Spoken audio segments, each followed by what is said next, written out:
हाँ जी, तो अब कर रहे हैं हम लोग most probable questions of some basic concepts of chemistry. ठीक है, तो अब देखते हैं हमने जो भी चीज कवर करी है उसमें हम क्या क्या यहाँ पर कौन कौन से क्वेश्चंस हैं, कौन कौन से टॉपिक्स हैं जिसपे हम मतलब कह सकते हैं कि शायद क्वेश्चन आ सके।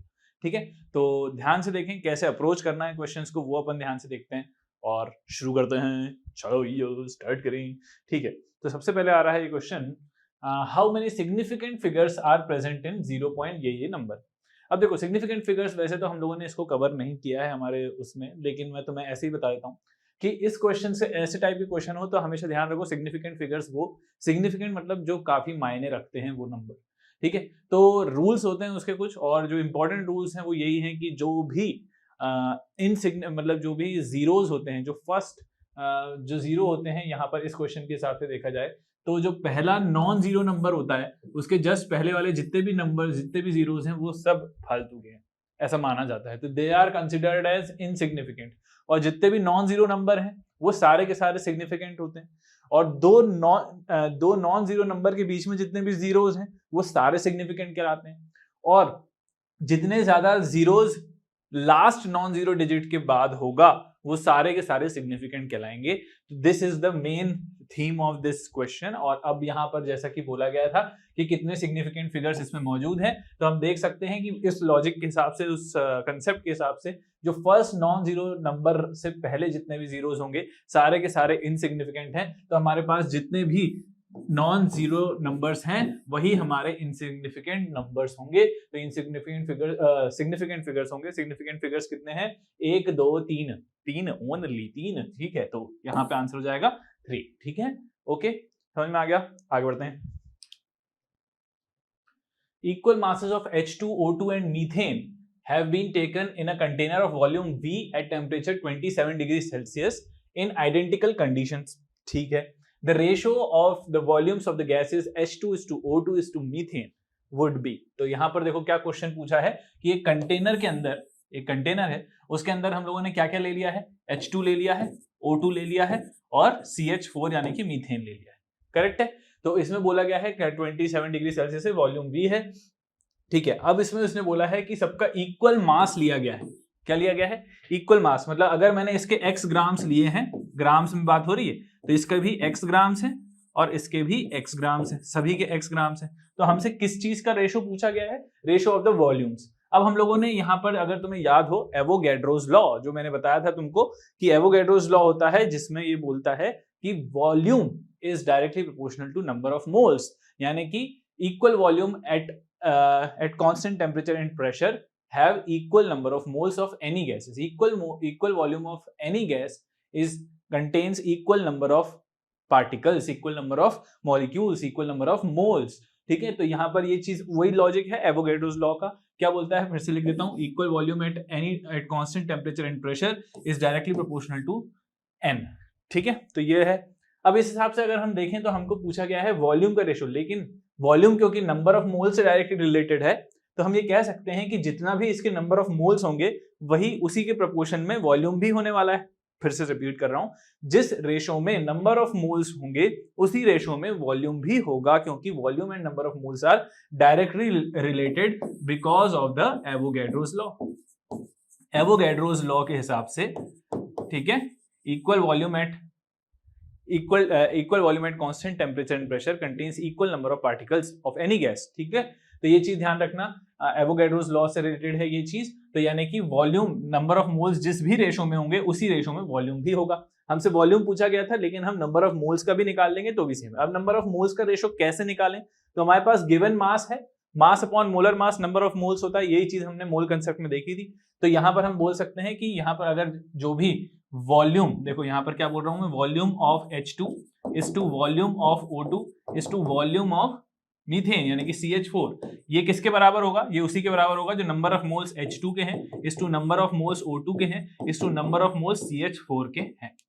ठीक है, अब ये कैसे हो देखेंगे हम, मास अपॉन मोलर मास से। तो मास कौन कौन सा है? हमारे सबका इक्वल मास दिया गया है, तो इक्वल मास है तो यहाँ पर हम लिख सकते हैं x अपॉन मोलर मास कितना है डाइहाइड्रोजन का? 2।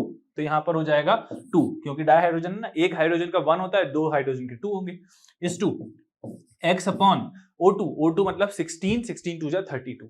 ठीक है, 32 इज टू CH4 यानी N या मतलब X नंबर इसका मास है और CH4 यानी कि 16, ठीक है। तो यहाँ पर इसका मोलर मास कितना हो जाएगा 16, यानी कि कार्बन के 12 और हाइड्रोजन के 4, 12 और 4 16, ठीक है। तो अब ये आ जाएगा रेशो हमारा सेम, मतलब वॉल्यूम का पूछा था तो यही उसका रेशो होगा। अब यहाँ पर इक्वल मास था तो इस वजह से सारे रेशो कट गए। अब 2:1/2:1/32:1/16 है। अब एक काम करते हैं, इसको ये रेशो डिवाइड में है तो इसको एक उसमें लेके आने के लिए एक कॉमन फैक्टर इन सब में क्या है 32 का, तो इस पूरी चीज को अपन 32 से मल्टीप्लाई कर देते हैं। जैसे ही हम 1/2 है ना, ये 1/2:1/32:1/16 है, इसको अगर मैं 32 से मल्टीप्लाई करता हूं तो यहां पर क्या होगा 32/2 इज टू 32/32 करेक्ट है ना। कर सकते हैं ऐसा क्योंकि यहाँ पर x था, ये सारी चीजें कट गई तो 1/2:1/32:1/16, इसमें जो भी कॉमन था उससे हमने पूरे रेशो को मल्टीप्लाई कर दिया, बात सेम रहेगी, तो इस वजह से सबको 32 से मल्टीप्लाई कर दिया। अब इससे क्या होगा कि ये हो जाएगा 2:16, मतलब 32/2 इज 16, 32 1 हो गया, 16 2 32 हो गया, मतलब ये जो रेशो आया वो क्या आ गया 16:1:2, तो ये हो गया है 16:1:2। ओके, तो यहां पर आंसर आ जाएगा सी, समझ में आ गया जी, तो ये हो गया अपना आंसर, ठीक। तो ये है अपना, इस तरीके से हमको अप्रोच करना है। तुम्हें पता होना चाहिए कि क्वेश्चन पूछ क्या रहा है और उसके बाद फिर कैसे हमको रिलेट करना है वॉल्यूम से। अगर पूछा गया है, ये मैंने H क्यों लिखा है यहाँ पर, H नहीं होगा, ये V है, वॉल्यूम ऑफ O2, ठीक है, समझ तो गए होगे तुम, ठीक है। ओके, सो ये है और इसी से directly related number of moles होंगे, इस वजह से हम यहाँ पर ये चीज करें। ओके, ठीक है, तो यहाँ पर ये चीज बात हो गई है, सी आंसर आ गया है अपना। नेक्स्ट क्वेश्चन की ओर बढ़ते हैं। In which case the number of molecules of water is maximum? अच्छा क्वेश्चन है। तो यहाँ पर हमको बताना है कि नंबर ऑफ मॉलिक्यूल्स किस में ज्यादा होंगे। जिसके नंबर ऑफ मोल्स ज्यादा होंगे उसमें नंबर ऑफ मॉलिक्यूल्स ज्यादा होंगे, क्योंकि एक मोल में अगर Na पार्टिकल्स हैं तो जितने भी होंगे सब Na के मल्टीपल ही होने वाले हैं, what ever is the number of moles, ठीक है। तो number of moles find out कर लेते हैं, तो वही हमको बता देगा कि बेसिकली कितना होने वाला है हमारे नंबर ऑफ मॉलिक्यूल्स किस में ज्यादा होंगे, है ना। तो हमसे पूछा था मैक्सिमम किस में, चलो एक एक करके देखते हैं। 18 ml ऑफ वाटर, ठीक है, 18 ml ऑफ वाटर। अब हमको यहाँ पर इसके लिए पता होना चाहिए कि 18 ml ऑफ वाटर का मतलब क्या है। देखो, इसके लिए तुम्हें पता होना चाहिए 1 ग्राम पर सेंटीमीटर क्यूब इसका डेंसिटी होती है वाटर की, 1 ग्राम पर सेंटीमीटर क्यूब डेंसिटी होती है वाटर की। तो अगर सेंटीमीटर क्यूब बोलो चाहे ml बोलो एक ही बात है, तो 1 ग्राम पर ml बोलेंगे तो भी वही बात होगी, 1 ग्राम पर ml। इसका मतलब 1 ml, what does this mean, this is the density of the water, ये तुमको पता होना चाहिए एज अ फैक्ट। तो अगर 1 ग्राम पर ml है तो इसका मतलब क्या है कि 1 ml वाटर जो है वो 1 ग्राम का होगा, ठीक है। तो 18 ml पानी कितने ग्राम का होगा, सीधी सी बात है। अगर 1 ग्राम 1 ml का या 1 ml 1 ग्राम का, तो 18 ml 18 ग्राम के, तो 18 ml ऑफ वाटर, इसका मतलब 18 ग्राम ऑफ वाटर, ठीक है, 18 ग्राम ऑफ वाटर। अब 18 ग्राम मतलब कि अब यहां पर हमको देखना है कि कितने नंबर ऑफ मोल्स होंगे। तो नंबर ऑफ मोल्स में कन्वर्ट करने के लिए given mass upon molar mass करना है, तो n कितना हो जाएगा 18 given mass upon molar mass भी 18 का, क्योंकि मोलर मास H2O है। H2O कितना होता है H2O, हाइड्रोजन के 2, ऑक्सीजन का 16, 16 और 2 18, तो 18/18 n equal to 18/18 equal to 1, ठीक है। तो ये हो जाएगा यहाँ पर n कितना आया, यहाँ पर नंबर ऑफ मोल्स आ गए 1 मोल, ठीक है। अब 0.18 gram of water, 0.18 gram of water यहाँ पर कितना हो जाएगा। हाँ भाई, तो अब जैसे कि 18 ग्राम यानी कि 1 मोल होता है, तो 0.18 ग्राम जो होगा वो इससे 2 डेसिमल कम यानी कि 10⁻⁻2 मोल होगा, करेक्ट है। समझे समझे समझे, फिर से देखो 18 ग्राम यानी कि 1 मोल, तो 0.18 ग्राम मतलब कि अब यहाँ पे देखो ना 2 डेसिमल इधर खिसक गए ना, तो इसका मतलब 10⁻⁻2 मोल होगा, 2 डेसिमल खिसक जाएंगे क्योंकि, है ना। तो अगर तुम्हें ऐसा नहीं समझ में आ रहा है तो इस पे ऐसे भी देखो 0.18/18 है ना, 0.18 मास अपॉन मोलर मास, तो ये कितना आएगा 0.01 आएगा ना, राइट, 0.01, तो यानी कि 10⁻⁻2 हुआ, तो ये हो गया 10⁻⁻2 मोल, ठीक। अब बात करते हैं यहाँ पे देखो 0.00224 litre of water vapours at 1 atm and 273। तो देखो यहाँ पर वाटर वेपर यूज हुआ है। यहाँ पर वाटर वेपर यूज करने का लॉजिक ये है क्योंकि जैसे मैंने तुमको बताया था कि 22.4 लीटर जो भी वॉल्यूम होता है वो हमेशा गैस के लिए वैलिड है, पहली चीज, और एसटीपी पे वैलिड है। तो यहाँ पर एसटीपी की कंडीशन दी गई है हमको, यहाँ पर 2 273, मेरे ख्याल से 273 नहीं होगा यहाँ पर, 298 होना चाहिए, ठीक है। 298 केल्विन एंड 1 atm प्रेशर पर यहाँ पर वाटर वेपर्स जो हैं वो अगर 1 atm है ना, 298 केल्विन पर 1 atm पर वाटर वेपर्स जो कि गैस है, ठीक है, तो उसके लिए 1 मोल का मतलब होता है 22.4 लीटर, है ना। 22 ये किसी भी गैस के लिए हो सकता है, इट इज नॉट नेसेसरी कि यहाँ पर वाटर के लिए ही होगा, ये किसी या वाटर वेपर के लिए होगा, ये किसी भी गैस के लिए एट एसटीपी 1 मोल का मतलब होता है 22.4 लीटर। कितना होता है? 22.4 लीटर। अगर उस लॉजिक के हिसाब से देखें तो अगर एक मोल 22.4 लीटर का है तो 0.00224 लीटर का मतलब हो जाएगा 10 की पावर -4 मोल। करेक्ट, समझ में आया? क्योंकि अगर 22.4 से मुझे यहाँ पे जाना है तो मुझे यहाँ 22.4 से 1 2 3 4 पीछे खिसकना पड़ेगा, इसलिए ये हो जाएगा 10 की पावर -4, है ना। तो एक मोल अगर 22.4 लीटर का है तो इतने लीटर मतलब कि 10 की पावर -4 मोल। तो यहाँ पर नंबर ऑफ मोल्स कितने आ जाएंगे? 10 की पावर -4 मोल, ठीक है, 10 की पावर -4 मोल। और 10 की पावर -3 मोल तो वैसे ही लिखा हुआ है कि 10 की पावर -3। तो अब अगर मैं तुमको पूछूं कि किसमें सबसे ज्यादा नंबर ऑफ मोल्स या मॉलिक्यूल्स होंगे, तो जिसमें ज्यादा नंबर ऑफ मोल्स उसी में ज्यादा नंबर ऑफ मॉलिक्यूल्स। तो मुझे बताओ सबसे बड़ा नंबर ऑफ मोल कौन सा है? यहाँ पर तुम्हारे आंसर्स क्या क्या आए हैं? 1 मोल आए हैं, 10 की पावर -2 आए हैं, ये 10 की पावर -4 आया है और इसका 10 की पावर -3 है। तो बताओ कहां पर तुमको सबसे ज्यादा नंबर ऑफ मोल्स दिख रहे हैं?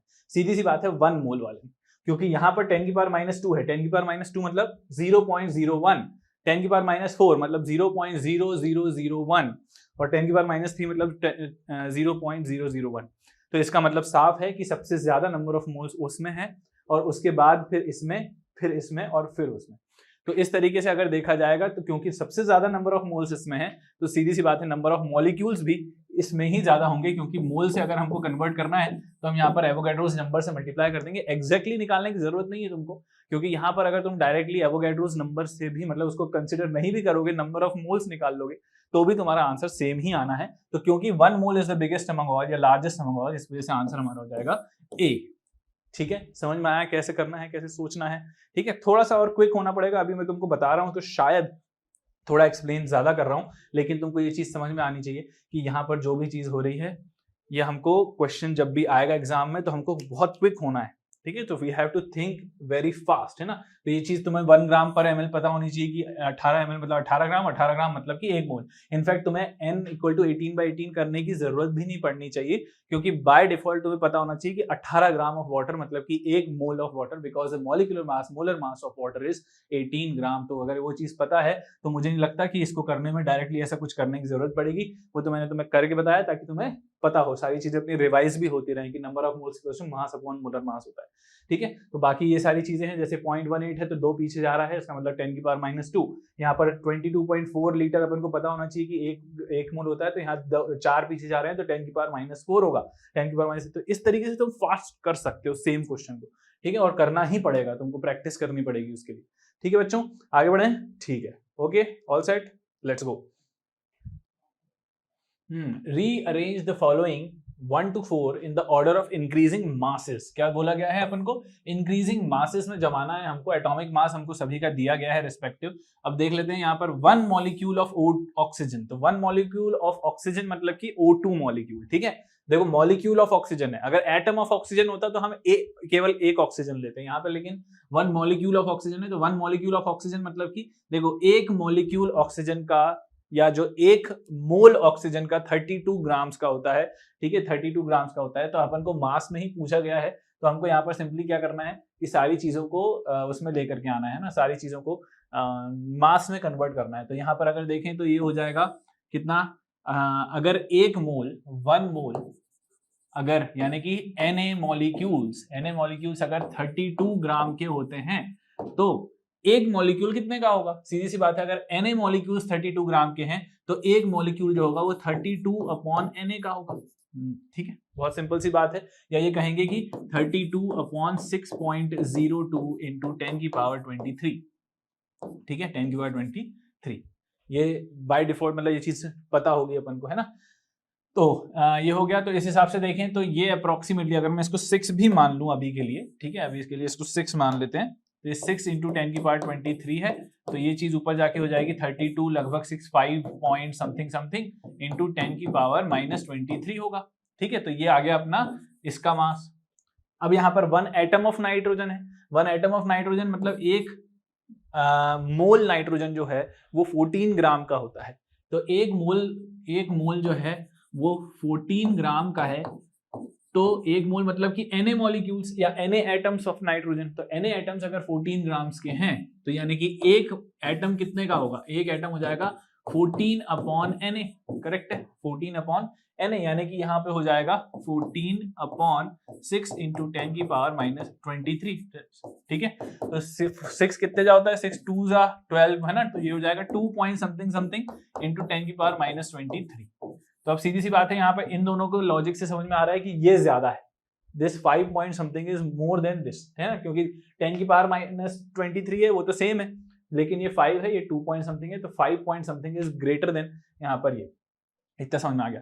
अब ये 10 की पावर माइनस 10 ग्राम है। अब यहाँ पर 10 की पावर माइनस 10 ग्राम सीधी सी बात है मास में ही दिया गया है, तो हमें किसी भी तरीके से कन्वर्ट करने की जरूरत नहीं है इसको।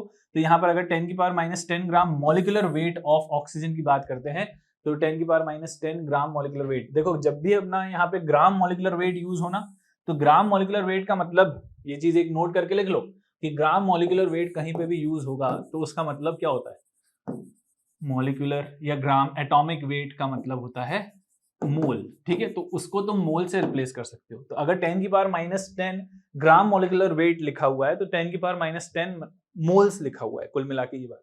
ठीक है, तो 20 और मॉलिक्यूलर है मतलब ऑक्सीजन O2 मॉलिक्यूल की बात हो रही है, तो यहाँ पर 10 की power minus 10 molecules of O2 की बात हो रही है या मोल्स ऑफ O2 की बात हो रही है, 10 की power minus 10 moles of O2। तो अगर एक मोल में 32 ग्राम होते हैं, ठीक है, एक मोल में 32 ग्राम्स होते हैं, तो अब सीधी सी बात है कि 10 की पावर माइनस 10 मोल्स में कितने ग्राम्स होंगे, तो हम बोलेंगे कि अगर एक मोल 32 ग्राम का है तो 10 की पावर, देखो ग्राम मॉलिक्यूलर वेट को किससे रिप्लेस करना है, मोल से।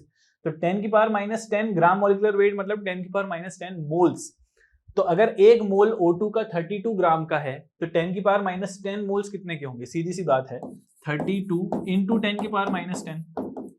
करेक्ट है, 32 इंटू 10 की power minus 10।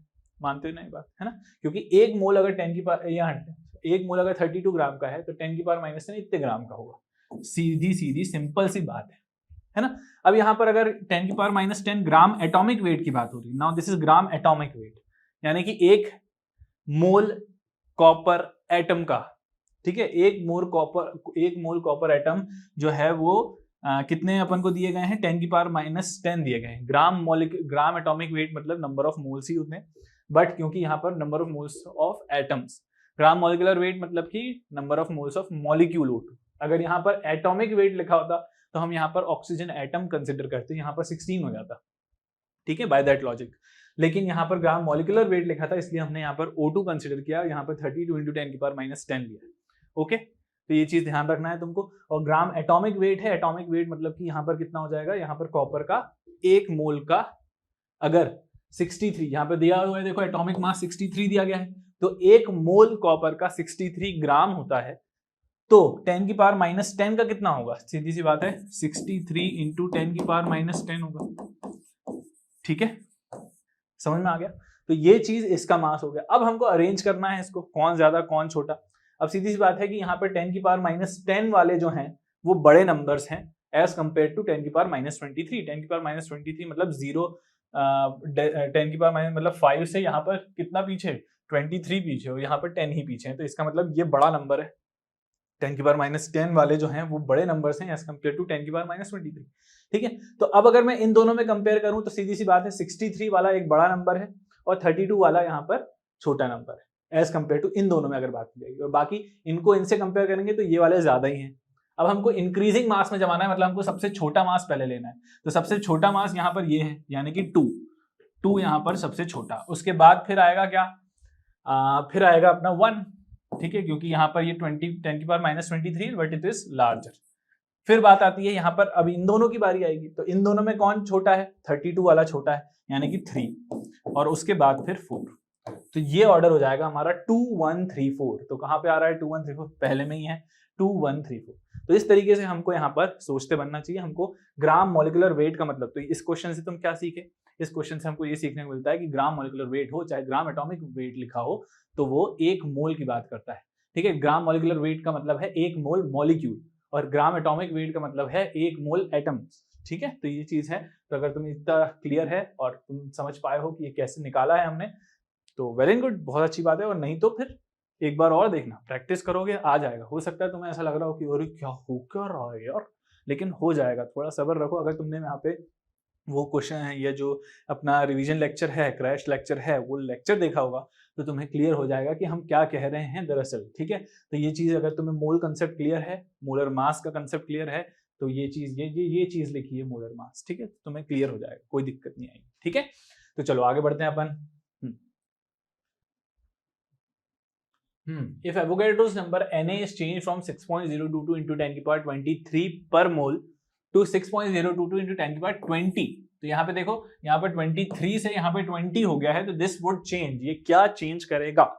Mass of 1 mole of carbon. Yes, यही आंसर है, बिल्कुल mass of 1 mole of carbon change हो जाएगा, क्योंकि सीधी सी बात है कि यानी कि यहाँ पर ऐसा सीखो कि अगर Na मॉलिक्यूल्स जो हैं, या एक मोल मॉलिक्यूल जो है वो अगर 12 ग्राम का है, यानी कि इतने पार्टिकल्स अभी की सीन के हिसाब से जो 6.022 into 10 की पावर 23 है वो 12 ग्राम्स के हैं।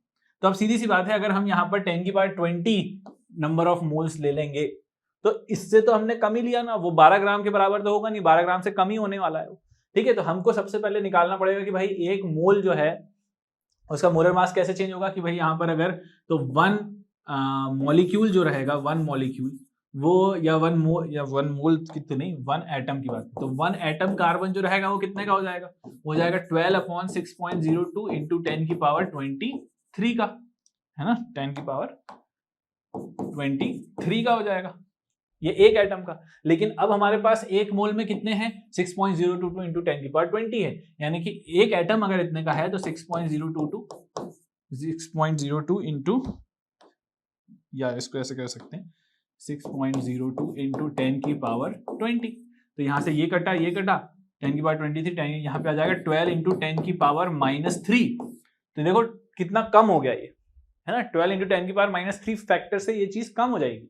तो इसका मतलब आपने अगर नंबर ऑफ मॉलिक्यूल्स कम लिए होंगे तो सीधी सी बात है उसका भार भी तो कम होगा, उतने मॉलिक्यूल्स ही तो कम हो गए ना। ठीक है, तो इसका या एटम्स भी तो कम हो गए ना। तो इसलिए तुमको ये चीज समझ में आनी चाहिए कि अगर हमने Na की वैल्यू 6.02 इंटू 10 की पावर 23 के बजाय 10 की पावर 20 ले ली, तो सीधी सी बात है कि वहां पर अब जो आपका मोलर मास रहेगा वो नहीं रहेगा। अगर आपने एक मोल कोई और कंसिडर कर लिया होता तो वो 12 नहीं होता। यही तो खास बात है इस नंबर की। इस नंबर की खास बात यह है कि वो उसके एटॉमिक मास के बराबर होता है, बट इन ग्राम्स। तो यही चीज हम लोगों ने पढ़ी थी, मोलर मास का मतलब क्या होता है ना। तो यही चीज है। ओके, सो इसका आंसर हो जाएगा mass of 1 mole of carbon जो है वो चीज, है ना। ठीक है, number of water molecules is maximum in. Number of water molecules किस में सबसे ज्यादा होंगे? तो सबसे मतलब हमको सारी चीजें ग्राम्स या मोल्स में दिए गए हैं, सबको मोल्स में कन्वर्ट कर देते हैं। ठीक है, अगर सबको मोल्स या सबको नंबर ऑफ मॉलिक्यूल से कंपेयर किया तो यहाँ पर कितना आएगा? देखो 1.8 इंटू 1.8 ग्राम ऑफ वाटर। इसका मतलब क्या है? इसका मतलब ये है कि ये हो जाएगा, क्योंकि 18 ग्राम मतलब 1 मोल होता है। ठीक है, या ये कह सकते हैं कि Na मॉलिक्यूल्स होते हैं। तो यहाँ पे सीधी सी बात है, अपन को पूछा नंबर ऑफ मॉलिक्यूल्स किसमें सबसे ज्यादा होंगे, तो 1.8 ग्राम का मतलब हो जाएगा वहां, यहाँ पर कितना हो जाएगा 0.1, या कहेंगे है ना 0.1, या इसको ऐसा लिख देते हैं, और 10 की पावर -1 Na मॉलिक्यूल्स हो जाएंगे, क्योंकि 10 की पावर -1 मोल्स है। 10 की पावर -1 मतलब कि 10 की power -1 into Na molecules. Na मतलब समझ रहे हो ना, 10 की पावर 26.02 इंटू 10 की पावर 23। 18 ग्राम वाटर मतलब एक मोल यानी कि 1 Na मॉलिक्यूल्स। ठीक है, तो ये सीधी सी बात है, इससे ज्यादा ही है। ओके, अब बात करते हैं 18 मोल तो यानी कि बहुत ही ज्यादा हो गया। 18 मोल मतलब 18 मोल, और 18 मोल का मतलब होता है 18 Na molecules, 18 Na molecules. Na मतलब समझ रहे हो ना, 6.02 इंटू 10 की पावर 23 से मल्टीप्लाई होने के बाद जो नंबर आएगा वो। 18 मॉलिक्यूल्स ऑफ वाटर। 18 मॉलिक्यूल्स यानी कि सीधी सी बात है, यहाँ तो नंबर ऑफ मॉलिक्यूल्स ही दे दिए हैं, यहाँ पर टोटल ही 18 मॉलिक्यूल्स हैं। अब सीधी सी बात है 18 मॉलिक्यूल कितना कम है, इनफैक्ट ये सबसे कम है, क्योंकि यहाँ पर Na से मल्टीप्लाई हो रहा है सब में, लेकिन इसमें तो मल्टीप्लाई भी नहीं हो रहा क्योंकि हम मॉलिक्यूल्स ही दे दिए गए हैं। यहाँ पर तो हमने Na यानी कि 6.02 10 की पावर 23 इतने बड़े नंबर से मल्टीप्लाई करने के बाद फिर आएगा, समझ लो। तो इसलिए ये बहुत ही छोटा नंबर हो जाएगा इनके सामने। और सबसे ज्यादा कौन सा दिख रहा है हमको, 18 Na यहाँ पर दिख रहा है, 18 moles of water. Answer is going to be C. ठीक है, बहुत सिंपल सी बात थी मेरे ख्याल से। अब ये सारे क्वेश्चंस तो इजी लगते होंगे तुमको, right. The number of atoms in 52 gram of helium is, तो 52 ग्राम ऑफ हीलियम्स में अपन को नंबर ऑफ एटम्स निकालना है। बहुत ही सिंपल सी बात है कि अब सबसे पहले तो 52 ग्राम से मास है, मास को पहले नंबर ऑफ मोल्स में कन्वर्ट करेंगे। तो जैसे ही हम नंबर ऑफ मोल्स में कन्वर्ट करेंगे तो 52 ग्राम्स का मतलब क्या होगा, 52 given mass upon molar mass. Molar mass helium का कितना होता है, 4। ओके, तो इसको काटेंगे तो कितने नंबर ऑफ मोल्स आ जाएंगे, 4 1 जा 4 और यहाँ पर 1 कैरी ओवर 2 3 13 है ना, 13 ही आएगा है ना, 4 1 जा 4, यस 13 आएगा। तो यानी कि 13 मोल्स हो गए। अब 13 मोल्स का मतलब क्या होता है, 13 मोल्स यानी कि 13 इंटू 6.02 इंटू 10 की पावर 23 एटम्स हो गए। ठीक है, 23 एटम्स। तो हमें यही निकालना है नंबर ऑफ एटम्स कितने होंगे, तो इससे मल्टीप्लाई कर देते हैं। तो 13 2 जा कितना आ जाएगा, 13 1 जा 13, 13 2 जा 26, 2 13 0 जा 0 0 2 2 13 6 जा 13 5 जा 65, 13 6 जा 78, यहाँ पर जाएगा 78। 2 डेसिमल है तो यहाँ पर लगा दो 2 डेसिमल और 10 की पावर 23। तो ये आया है हमारा आंसर। 10 की पावर 24 है यहाँ पर, ये 25 है, तो ये तो आंसर नहीं होंगे दोनों। अब अगर मैंने अब यहाँ पर इसको 7.8 है, मतलब मुझे 1 डेसिमल अगर मैं यहाँ खिसका दूं तो 1 डेसिमल जैसे ही मैं यहाँ पे खिसकाऊंगा, इसका मतलब यहाँ पर मुझे 1 डेसिमल क्या करना पड़ेगा, बढ़ाना पड़ेगा। तो यहाँ पर अगर यहाँ इसका मतलब क्या है, it is nothing but equal to 7.826 into 10 की पावर 1 बढ़ जाएगा 24।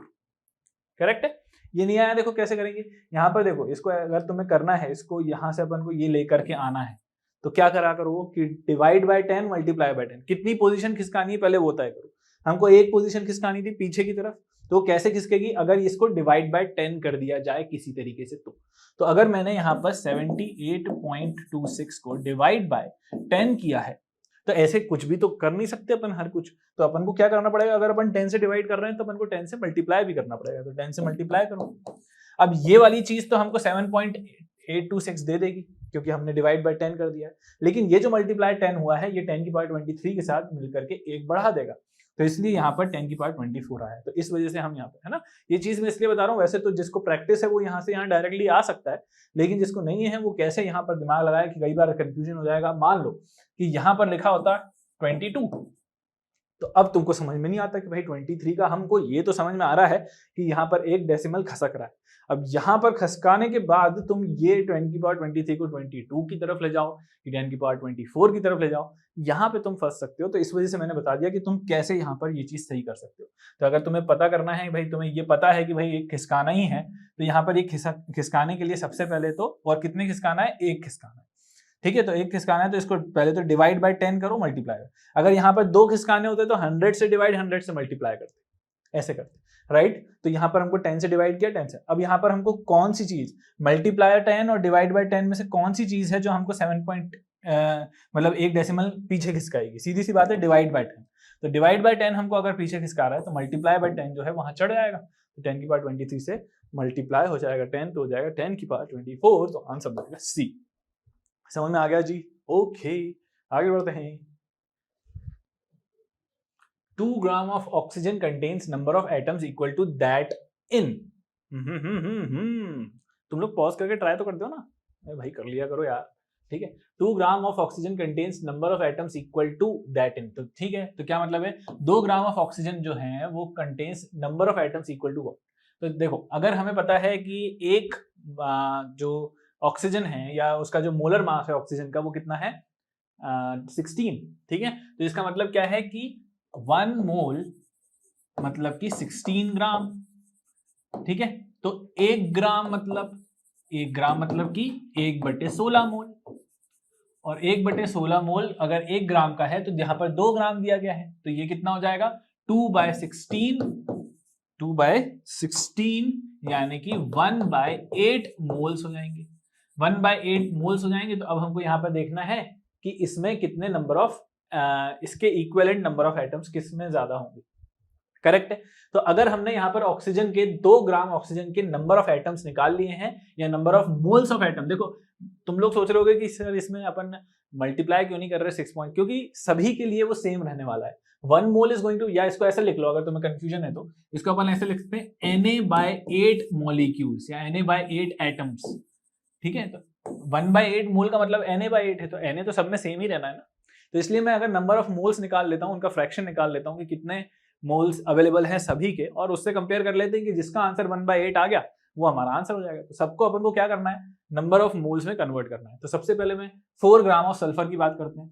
तो अगर हमें पता है कि 1 ग्राम जो सल्फर है या 1 मोल सल्फर जो है, 1 मोल सल्फर कितने का रहता है, वो 32 ग्राम का होता है। ठीक है, 32 ग्राम्स का।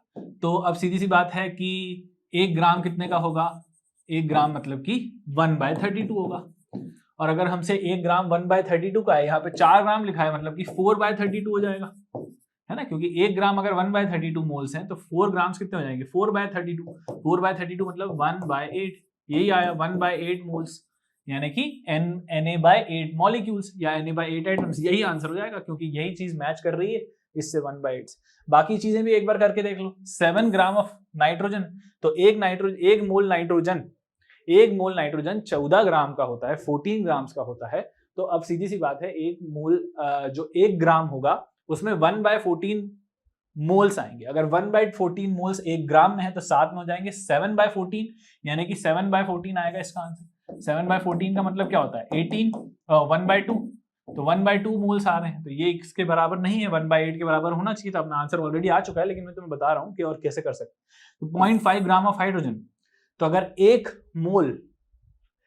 मोल अगर 1 ग्राम का है, 1 मोल हाइड्रोजन 1 ग्राम के हैं, तो 1 ग्राम कितने का होगा, 1 मोल का, है ना। 1 ग्राम में 1 मोल होंगे। तो अगर 1 ग्राम में 1 मोल है तो 0.5 ग्राम में 0.5 मोल्स होंगी। 0.5 मोल्स मतलब 1/2 मोल्स। ठीक है, तो यहां पर भी ये चीज आंसर नहीं आ रही। 2.3 ग्राम ऑफ सोडियम, अब सोडियम होता है 23 ग्राम्स का, तो 1 मोल अगर 23 ग्राम्स का है, 1 मोल सोडियम अगर 23 ग्राम्स का है तो 1 ग्राम होगा 1/23 का।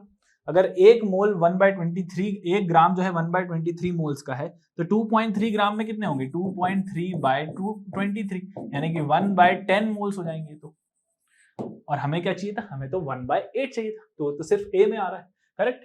तो किस तरीके से सोचना है, आ गया समझ में, प्रैक्टिस हो गई, बड़े आगे। In an experiment, it is showed that 10 ml of 0.05 molar solution of chloride required 10 ml of 0.1 molar solution of AgNO3. Which of the following will be the formula of the chloride? X stands for the solution, for the symbol of the element other than chlorine. ठीक है, तो यहाँ पर ये कौन सा रहेगा, तो यहाँ पर देखो, यहाँ पे बोला गया है कि सबसे पहले तो हमको 10 ml of 0.005 molar solution of chloride, एक क्लोराइड है उसका सॉल्यूशन है, उसका इतना हमको कंसंट्रेशन दिया गया है और उसके लिए हमको इतना AgNO3 रिक्वायर्ड है। तो बेसिकली यहाँ पर क्या वो पूछना चाह रहा है कि बेसिकली उस फॉर्मूला क्या होगा उस क्लोराइड का, जिसकी वजह से हम यहाँ कह सकते हैं कि ये जो चीज है ये सेटिस्फाई हो। तो यहाँ पर सबसे पहले तो इन सबको क्या करते हैं, जो भी हमारे पास क्लोराइड है उसको नंबर ऑफ मिलीमोल्स निकाल लेते हैं। तो जब अब देखो मिलीमोल्स का मतलब ये है कि देखो मोल्स जो होते हैं या जो मोलैरिटी होती है वो होती है number of moles per unit volume of solution in litre. यहां पर तो मिलीलीटर में दिया गया है और यहां पर भी मिलीलीटर में है। तो हम यहाँ पर जबरदस्ती कोई इस तरीके से नहीं देखेंगे, क्योंकि हमें तो 10 की पावर अगर हम वॉल्यूम से अगर हमको लीटर में कन्वर्ट करना ही है तो वो दोनों के लिए करना पड़ेगा और दोनों के लिए बराबर बात हो जाएगी। तो इस वजह से हम ये वाली स्टेप को स्किप करके केवल उस पर फोकस करते हैं कि ओवरऑल यहाँ पर जो कॉमन चीज है वो क्या है। तो यहाँ पर रेदर देन मोल्स में कन्वर्ट करने के हम मिली मोल्स में भी कर देंगे तो कोई दिक्कत नहीं। यानी कि जब हम volume of solution in millilitre लेंगे तो उसको हम मिली मोल्स कहते हैं। क्या कहते हैं, मिली मोल्स कहते हैं। तो मोल्स वो होते हैं जो volume of solution in litre लिखा जाता है, मिली मोल्स वो होते हैं जो नंबर या volume of solution in millilitre लिखा जाता है तब होता है, तो वो मिली मोल्स कहलाएंगे। तो यहाँ पर कितने मिली मोल्स हो जाएंगे, तो यहाँ पर देखो ये जो मोलैरिटी होती है वो होता है N/V, तो हम कह सकते हैं नंबर ऑफ मोल्स कितने हो जाते हैं M × V। करेक्ट है। अब यहाँ पर हमको मिलीमोल्स निकालना है, तो यहाँ पर हो जाएगा मोलैरिटी कितनी हो जाएगी, यहाँ पर 0.05 और इनटू वॉल्यूम कितना है 10 मिलीमोल्स, तो 10 मिलीलीटर, मतलब ये हो जाएगा 0.5 मिलीमोल्स हो जाएगा 0.5 मिलीमोल्स। अब इसी on the very similar note इसके नंबर ऑफ मिलीमोल्स कितने हैं AgNO3 के, इसके हिसाब से देखें तो 10 ml इंटू 0.1 कितना हो जाएगा 0.1 इंटू 10 यानी कि 1 मिलीमोल। तो अब कुल मिला के अगर पिक्चर देखी जाए तो कुछ बात यह है कि हमको 0.5 मिलीमोल्स ऑफ सॉल्यूशन के लिए, सॉल्यूशन ऑफ क्लोराइड के लिए 1 मिलीमोल AgNO3 रिक्वायर्ड है, यानी कि उसके डबल है ना, इसका डबल रिक्वायर्ड है 0.5 या आधा है, आधे का ये 1 है, मतलब कि हमको अगर ये 1 दिया होता तो ये 2 लेते। तो हमको कब ऐसी सिचुएशन आ सकती है, किस केस में कि हमारे पास जो क्लोराइड आयंस होंगे जब वो डिसोसिएट हो रहे होंगे तो वो 2 टाइम्स हो रहे होंगे जितनी हमको रिक्वायरमेंट। तो यहां पर डेफिनेटली ये चीज अगर डबल करना है हमको, तो हमको क्लोराइड्स को डबल रखना पड़ेगा, Cl2 मस्ट बी देयर। तो इस हिसाब से अगर देखें तो हमारा फॉर्मूला क्या, आंसर क्या हो जाएगा बी, करेक्ट है। तो इसको करके भी देख लेते हैं कि अगर मान लो XCl2 है तो इसका अगर आधा मोल 1 मोल रिक्वायर कर रहा है, तो सीधी सी बात है कि अब यहां पर अगर मैं AgNO3 के साथ इसको रिएक्शन करवाऊंगा तो ये प्रेसिपिटेट जब होगा तो AgCl बनाएगा और साथ में NaNO3 बनाएगा, या कोई भी XNO3 बना देगा वो, करेक्ट है, XNO3 का। अब AgCl हो जाएगा precipitate, but the thing is कि यहां पर बोला गया है कि इसका ये डबल होना चाहिए, तभी हमने यहां पर Cl2 लिया, क्योंकि जब ये डिसोसिएट होगा तो यहां पर जितना भी AgCl बनेगा वो दरअसल इसका हमको 2 टाइम्स लेना पड़ेगा। इसको जब बैलेंस करेंगे हम तो यहाँ पर ये 2 टाइम्स होगा, तब जाके 2 AgCl बनाएगा और यहाँ पर XNO3 होल ट्वाइस बनेगा। तो यहाँ पर इस तरीके से रिएक्शन होनी है, तभी हम कहेंगे कि ये जो 1:2 का रेशो है, तुम इसमें देखो 1:2 का रेशो है, यानी कि जितना भी हम ये ले रहे हैं XCl2, AgNO3 इसका डबल है। और वहां पर क्वेश्चन के हिसाब से भी यही चीज हो रही है कि अगर आपने इसके 0.5 मिलीमोल्स लिए हैं तो ये उसका डबल है, दैट इज 1 मिलीमोल्स। तो हमको इस कुल मिला के 1:2 रेशो में लेना है, XCl2:AgNO3 must be in the ratio of 1:2। यहां से ये गिवन इंफॉर्मेशन से हम यही चीज समझ पा रहे हैं। समझ में आया कैसे अपन को क्वेश्चन को समझना है। इतना कोई कठिन क्वेश्चन था नहीं है, लेकिन इसकी लैंग्वेज हो सकता है तुमको थोड़ी सी कठिन लगे, तो इस वजह से मैंने कहा चलो इसकी प्रैक्टिस करवा लेते हैं अपन लोग, तो इस वजह से अपन ये कर रहे हैं, ठीक है। तो समझ में आया, तो 0.5 के लिए 1 चाहिए था, तो अगर ये XCl2 है तो ये 2 रिक्वायर्ड रहेगा, और ये चीज तभी हो पाएगी या पूरी रिएक्शन तभी हो पाएगी जब ये XCl2 रहेगा। समझ में आया, तो यहाँ पर इस वजह से इसको 2 क्लोराइड डिसोसिएट करने पड़ेंगे, ठीक है। तो इसका आंसर हो जाएगा बी। आई बात समझ में, ठीक है। Which has the maximum number of molecules among the following? तो इसमें सबसे ज्यादा मॉलिक्यूल्स किसमें होंगे, तो एक काम करते हैं मॉलिक्यूल्स के बजाय नंबर ऑफ मोल्स में कन्वर्ट कर देते हैं, सीधी सी बात है, उसके Na के फैक्टर से मल्टीप्लाई हो जाएगा तो वो बात सेम रहेगी।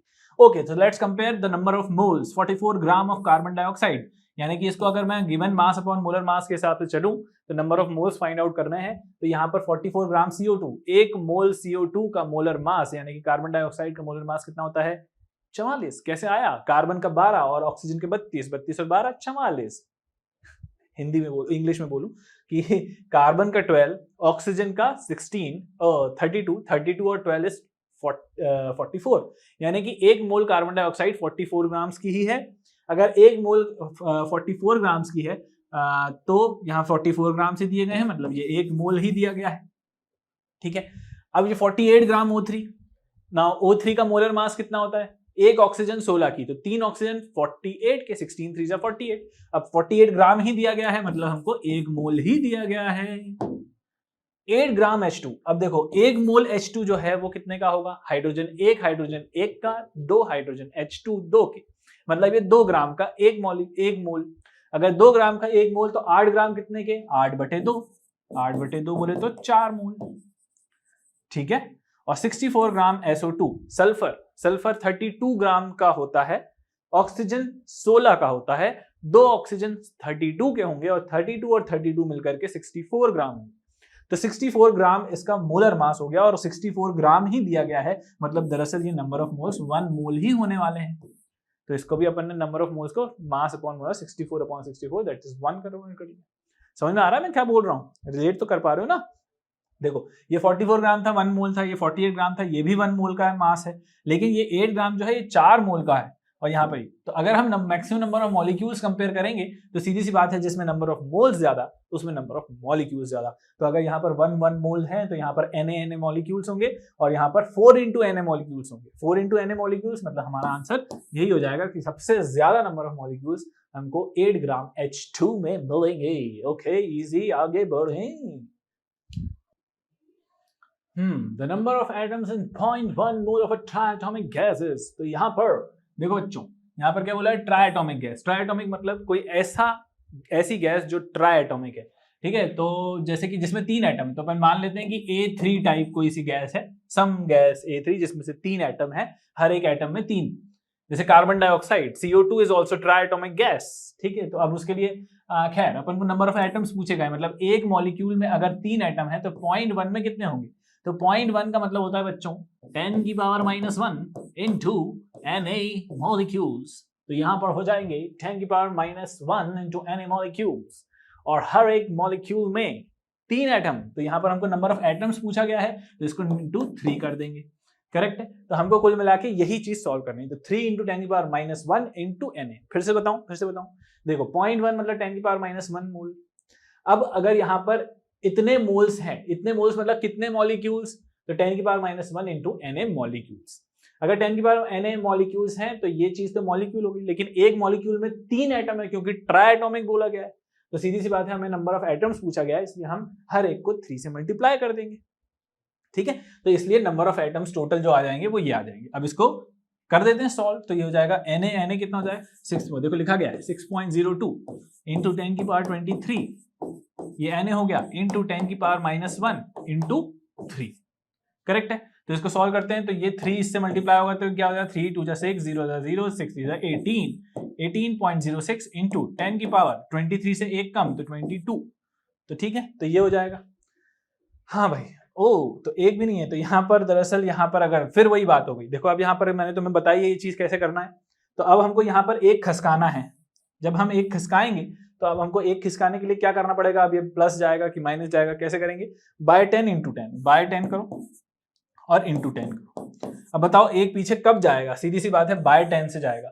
बाय 10 करने से होगा मतलब ये 10 जो मल्टीप्लाई किया है वो इसमें मल्टीप्लाई हो जाएगा, मतलब ये हो जाएगा 1.806, ये हो गया ये, और 10 into 10 की पावर 22 इज 10 की पावर 23। तो यही आंसर हो जाएगा हमारा 10 की power 23, B is the answer. ठीक है, समझे कि नहीं? Okay, so this is how you have to go for it. आगे बढ़ते हैं। How many atoms are there in 4.25 gram of NH3? अब ध्यान से देखो बच्चे कि अगर तुमने यहाँ पर 4.25 ग्राम्स को नंबर ऑफ उसमें कन्वर्ट कर दिया, ठीक है, 6.02 into 10 की पावर 23 से मल्टीप्लाई करके कर दिया, और उसके बाद तुमने बोला यही हमारा आंसर हो जाएगा, वही हो जाओगे तुम गलत। क्योंकि बच्चे यहाँ पर नंबर ऑफ एटम्स पूछा गया है, नंबर ऑफ मॉलिक्यूल्स नहीं। नंबर ऑफ एटम्स के लिए तुम्हें देखना पड़ेगा कि ये कितने एटम्स हैं एक मॉलिक्यूल में। तो हम देख रहे हैं कि NH3 जो है वो 4 एटम्स से मिल करके बना है, 1 नाइट्रोजन और 3 हाइड्रोजन। तो अगर यहाँ पर एक मॉलिक्यूल 4 एटम से मिलकर है तो हमको यहाँ पर जो भी निकालना है, तो हमको नंबर ऑफ एटम्स पहले तो 4.25 ग्राम है, इसको नंबर ऑफ मोल्स में कन्वर्ट करें। तो 4.25, देखो पहले तो एक मोल की बात करूं तो एक मोल जो है, एक मोल NH3 17 ग्राम का होता है भाई साहब, ठीक है। तो अगर एक मोल जो है 17 ग्राम का है तो 1 ग्राम कितने का होगा, 1 ग्राम 1/17 मोल का होगा, करेक्ट है। और अगर एक ग्राम 1/17 का है या 1/17 का है तो हम कह सकते हैं कि 4.25 कितने का होगा, वो होगा 4.25/17 मोल्स का, करेक्ट है। तो इतने मोल्स हैं, तो हम यहाँ पर देख लेते हैं यहाँ पर कितनी क्या स्थिति बन रही है, ठीक है, 4.25। तो 4.25/17 इसको हम यहाँ पर कर लेते हैं अलग से सॉल्व, 4.25/17, ठीक है। तो हम यहाँ पर देखेंगे कि 4.25 अगर यहाँ पर हम यहाँ पर इसको इधर करें, इसको 0 0 यहाँ पर करें तो ये होता है 17, 17 से कट रहा है, 17 17 2 34 और 2 34 और बच रहे हैं यहाँ पर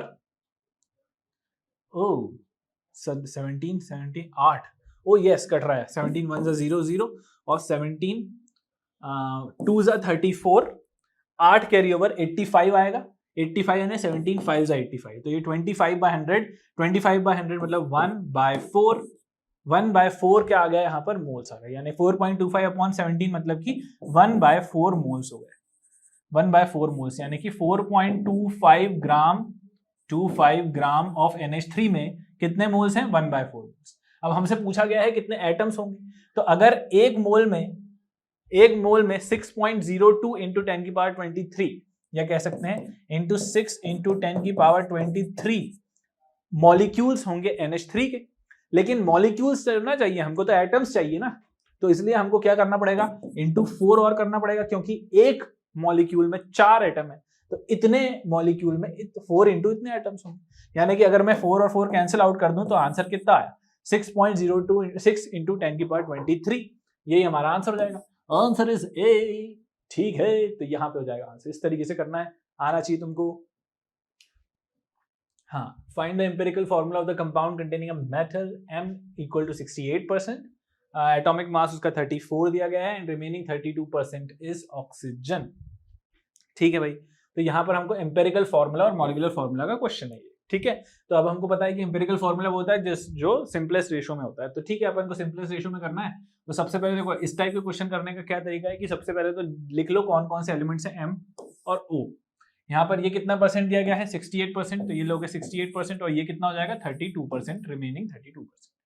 इसको डिवाइड करेंगे हम इनके रिस्पेक्टिव एटॉमिक मास से, तो इसका एटॉमिक मास कितना है 34, तो 34 से डिवाइड करो, और ऑक्सीजन का एटॉमिक मास कितना होता है 16 होता है, तो इसको 16 से डिवाइड करो, तो ये आ जाएगा 2 और ये आ जाएगा 2, यानी कि आ जाएगा 2:2, करेक्ट है। और 2:2 अगर है तो उसका जो क्या बोलते हैं सिंपलेस्ट रेशो होगा, सिंपलेस्ट रेशो हो जाएगा MO, यानी कि 1:1। ठीक है, तो आंसर आ जाएगा MO। ठीक है, समझ में आया कैसे करना है ना, इजी था ना। The number of moles of hydrogen molecules required to produce 20 moles of ammonia through Haber's process। ठीक है, तो यहाँ हमको पता करना है कि number of moles of hydrogen कितने होंगे मॉलिक्यूल्स के to produce the 20 moles of ammonia, Haber's process. अब हैबर्स प्रोसेस के लिए तुमको पता होना चाहिए कि वो for the production of ammonia होता है, उसका जो इक्वेशन होती है वो होती है N2 + 3H2 गिव्स 2NH3। ये होती है भाई हैबर्स प्रोसेस अमोनिया के प्रोडक्शन। अब यहां से बोला है कि अगर, अब देखो as per the balanced chemical reaction यहां पर ये बोला गया है, और स्टोइशियोमेट्री अगर देखें इसकी रीड करें तो कैसे रीड करेंगे कि 1 मोल N2 3 मोल H2 के साथ मिलकर के 2 मोल NH3 बना रहा है।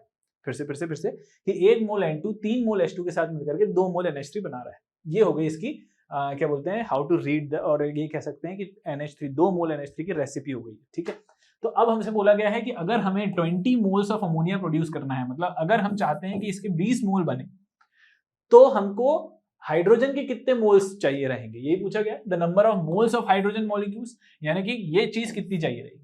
अब सीधी सी बात है कि 2 मोल, यानी कि 2 मोल के लिए अगर 3 चाहिए हैं तो 20 के लिए कितना चाहिए रहेगा 30।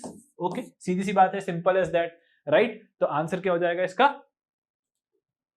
30 आंसर आ गया है अपना, है ना। तो यहाँ पर 2 मोल के लिए अगर 3 मोल H2 की रिक्वायरमेंट है तो 20 के लिए 30 की जरूरत पड़ेगी। इसमें आपको कुछ भी कैलकुलेशन करने की जरूरत नहीं है, या हमको अगर दिमाग मतलब तुम्हें पता है, कंसेप्ट क्लियर है, तो मुझे नहीं लगता कि तुमको किसी भी तरीके से पेन उठाने की भी जरूरत पड़नी चाहिए। मतलब सिंपली एक इक्वेशन लिखो और फटाफट पता कर लो कि 2 के लिए 3 चाहिए तो 20 के लिए 30 चाहिए रहेगा। बहुत ही सिंपल सी बात है, आंसर जाएगा 30। ठीक है, वेरी सिंपल क्वेश्चन, है ना।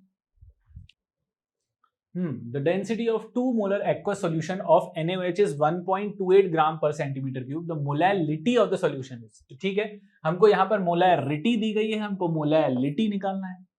ओके, तो मोलैलिटी का फॉर्मूला क्या होता है जरा ऊपर लिख लेते हैं। मोलैलिटी होता है number of moles of solute upon mass of solvent in KG, mass of solvent in KG. तो यहाँ पे ध्यान रखना है हमको कि मास ऑफ क्या चाहिए, हमको सॉल्वेंट चाहिए, वो भी काय में, केजी में। तो इतनी बात अगर हमको पता है तो हम ये क्वेश्चन कर सकते हैं। अब हमको 2 मोलर दिया गया है, तो 2 मोलर का मतलब क्या है, what do we mean by 2 molar solution. 2 molar solution का मतलब होता है 2 मोल इन 1000 ml। क्या मतलब होता है इसका, है ना, 1000 ml, 2 मोल्स इन 1000 ml, या कहेंगे 2 मोल्स इन 1 लीटर, तभी उसको 2 मोलर बोला गया है। 2 मोल पर लीटर, 1 लीटर में 2 मोल, यानी कि 1000 ml में 2 मोल। ठीक है, अगर ऐसी बात है तो अब यहाँ पर हमको देखना है कि अब हमको यहाँ पर क्या चीज दी गई है, वॉल्यूम ऑफ सॉल्यूशन दिया गया है। What is this, this is nothing but volume of solution.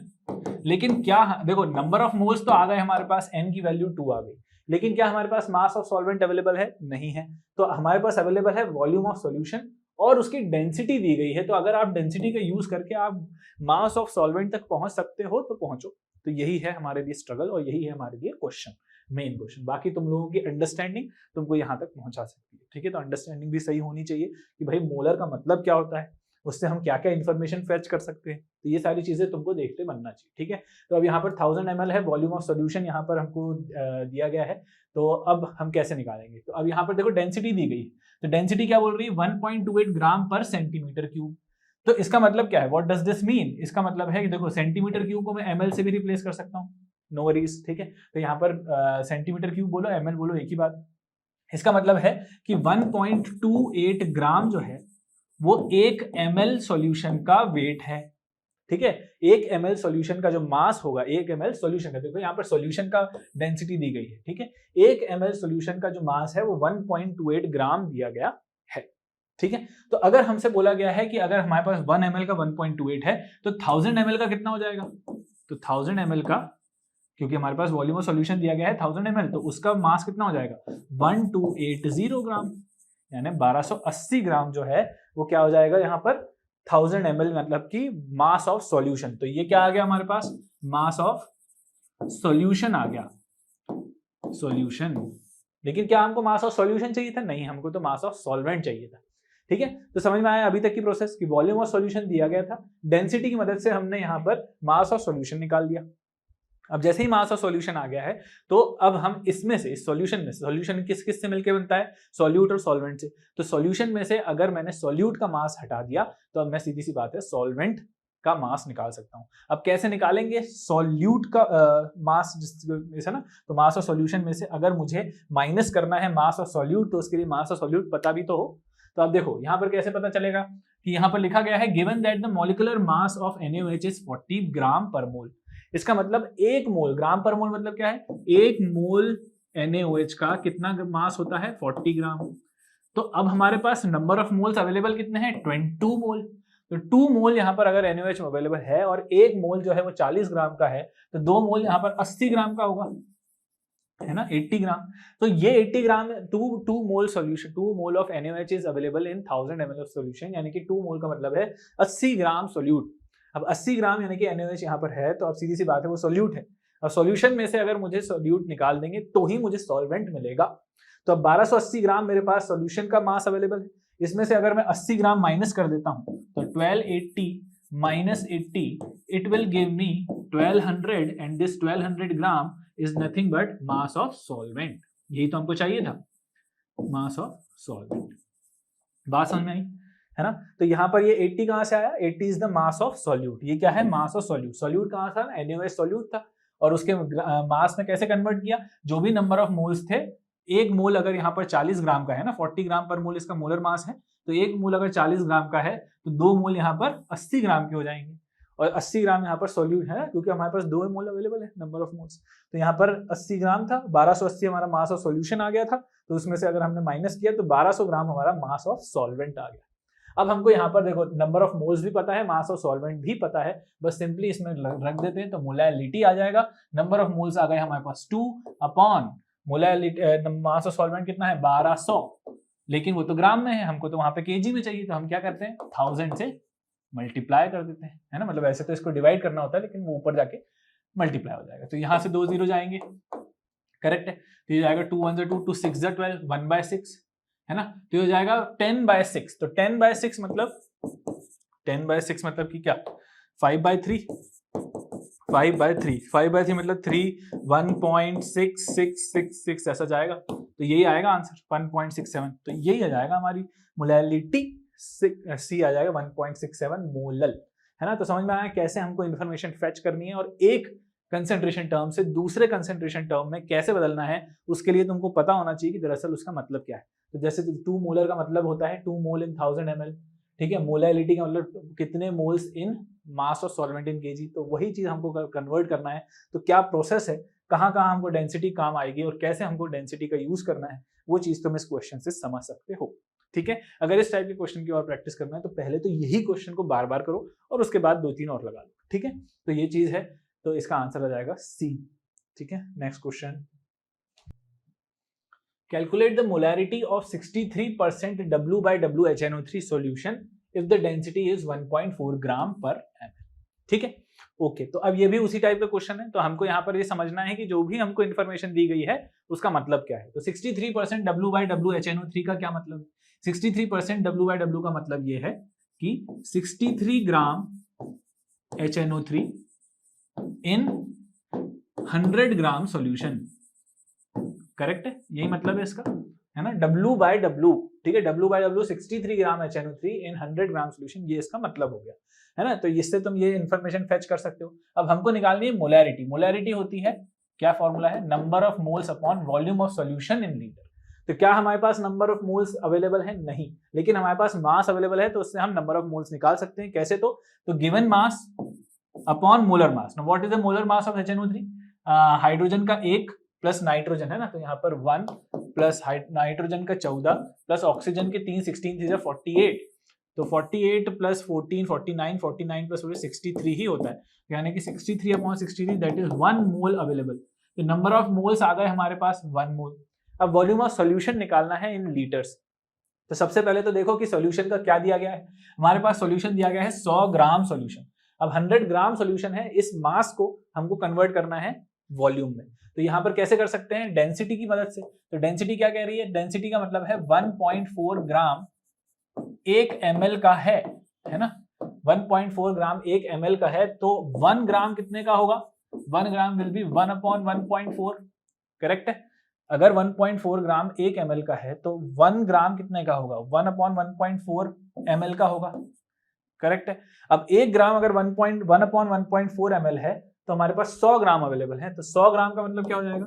100 upon 1.4 millilitre, ये हो जाएगा। करेक्ट है, फिर से देखो, अगर 1.4 ग्राम पर ml का मतलब क्या है? 1.4 ग्राम पर ml का मतलब है 1.4 ग्राम 1 ml का मास है। 1.4 ग्राम 1 ml का मास है, तो अगर 1.4 ग्राम 1 ml के बराबर होता है तो 1 ग्राम 1 अपॉन 1.4 ml का होगा, है ना, यूनिटरी मेथड, कि अगर 1.4 का 1 है तो 1 कितने का होगा? 1 अपॉन 1.4। ठीक है, और अगर 1 ग्राम 1 अपॉन 1.4 ml का है तो 100 ग्राम कितने का होगा? 100 अपॉन 1.4 ml। अब हमको यहाँ पे चाहिए वॉल्यूम, लेकिन लीटर में, तो इस ml को लीटर में कन्वर्ट करेंगे तो क्या होगा? 100 अपॉन 1.4 इंटू, इसको डिवाइड कर देंगे 1000 से, तो ये आ जाएगा लीटर में। तो ये चीज हो जाएगी कितनी? 1/14 लीटर। कितना हो जाएगा? 1/14 लीटर। करेक्ट है, आ गई बात समझ में? तो हमारे पास वॉल्यूम भी आ गई है और हमारे पास नंबर ऑफ मोल्स भी आ गए। नंबर ऑफ मोल्स कितने हैं? 1, और वॉल्यूम है 1/14, यानी कि नंबर, और वो भी लीटर में। तो नंबर ऑफ मोल्स है 1 और वॉल्यूम है 1/14, that is 14 molar. Answer A. समझ में आया कैसे करना है हमको, कैसे इंफॉर्मेशन को फेच करना है और क्या क्या उसमें से निकाल सकते हैं। ठीक है, तो इस तरीके से हमको यहाँ पर ये चीज आनी चाहिए। आगे बढ़ते हैं नेक्स्ट क्वेश्चन की ओर। What is the mass of precipitate formed when 50 ml of 16.9 solution of AgNO3 is mixed with 50 ml of 5.8% NaCl solution? ठीक है, तो अब यहाँ पर देखो कैसे करना है। यहाँ पर अपन को मास ऑफ प्रेसिपिटेट, अब सीधी सी बात है, तुमको पहली बात तो रिएक्शन पता हो। रिएक्शन क्या कहेगी? AgNO3 को NaCl के साथ मिलाएंगे अगर, तो हम यहाँ पर मिलाते हैं, तो यहाँ पर देख लेते हैं AgNO3 को अगर मैं NaCl के साथ मिलाता हूँ तो वहां पर हमको मिलेगा AgCl प्लस NaNO3। करेक्ट है, और AgCl का बनेगा प्रेसिपिटेट। तो हमको यही पूछा गया है कि what is the mass of precipitate, मतलब हमको यही इसी का मास पता करना है। ठीक है, AgCl का मास पता है। बढ़िया क्वेश्चन है, थोड़ा सा लंबा है लेकिन अच्छा क्वेश्चन है। ठीक है, अब इसमें बहुत सारी चीजें कवर होंगी, तो कैसे करेंगे देखो। अब यहाँ पर बोला गया है 50 ml और 16.9% सोल्यूशन ऑफ AgNO3। तो जब भी तुमको ऐसा कुछ नहीं दिया गया है कि भाई 16.9% W/W है कि V/V है कि मतलब क्या लेना है, तो तुमको बाय डिफॉल्ट उसको W/V कंसीडर करना है। क्या कंसीडर करोगे? W/V। तो क्या मतलब इसका? 16.9% W/V, यानी कि 16.9 ग्राम इन 100 ml सोल्यूशन। ठीक है, तो कैसे रीड करेंगे इसको? 16.9% का मतलब है 16.9 ग्राम इन 100 ml सॉल्यूशन। तो वैसे तो 16.9 हमको थोड़ा सा कठिन कर देगा चीजों को, तो अपन क्या करते हैं, इसको अप्रोक्सीमेटली 17 ले लेते हैं। ठीक है, तो यहां से अप्रोक्सीमेटली अगर मैं 17% मान लेता हूं तो इसका मतलब क्या है? इसका मतलब है 17 ग्राम इन 100 ml, ये है हमारा 17% का मतलब कि 17 ग्राम इन 100 ml सॉल्यूशन। लेकिन हमारे पास तो इसका 50 ml ही अवेलेबल है, तो अगर 100 ml में 17 ग्राम होते हैं, ठीक है, 17 ग्राम इन 100 ml, तो 50 में कितने होंगे? 50 ml विल कंटेन कितना? 17 का आधा। अगर ये 100 का आधा है तो ये उसका आधा हो जाएगा, यानी कि 8.5 ग्राम रहेगा ये, करेक्ट। तो AgNO3 कुल मिला के हमारे पास कितना अवेलेबल है? 8.5 ग्राम्स अवेलेबल है। तो यहां पर मैं लिख देता हूं अवेलेबिलिटी यहां पर कितनी है? अवेलेबिलिटी है हमारे पास 8.5 ग्राम की, ठीक है, 8.5, ये ग्राम्स में निकाल रहा हूं मैं, ये ग्राम्स में। अब ऐसे on the very similar note अगर NaCl का पता करें तो NaCl का यहाँ पर 5.8% दिया गया है। तो 5.8% का मतलब क्या है? सॉल्यूशन है 5.8 मास, यानी कि 5.8 ग्राम इन 100 ml सॉल्यूशन, 5.8 ग्राम इन 100 ml सॉल्यूशन। तो 5.8 ग्राम 100 ml में अवेलेबल है।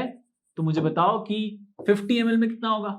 50 ml में यहां पर हो जाएगा, जब ये इसका आधा हो रहा है तो ये भी इसका आधा होगा। 5.8 का आधा कितना होता है?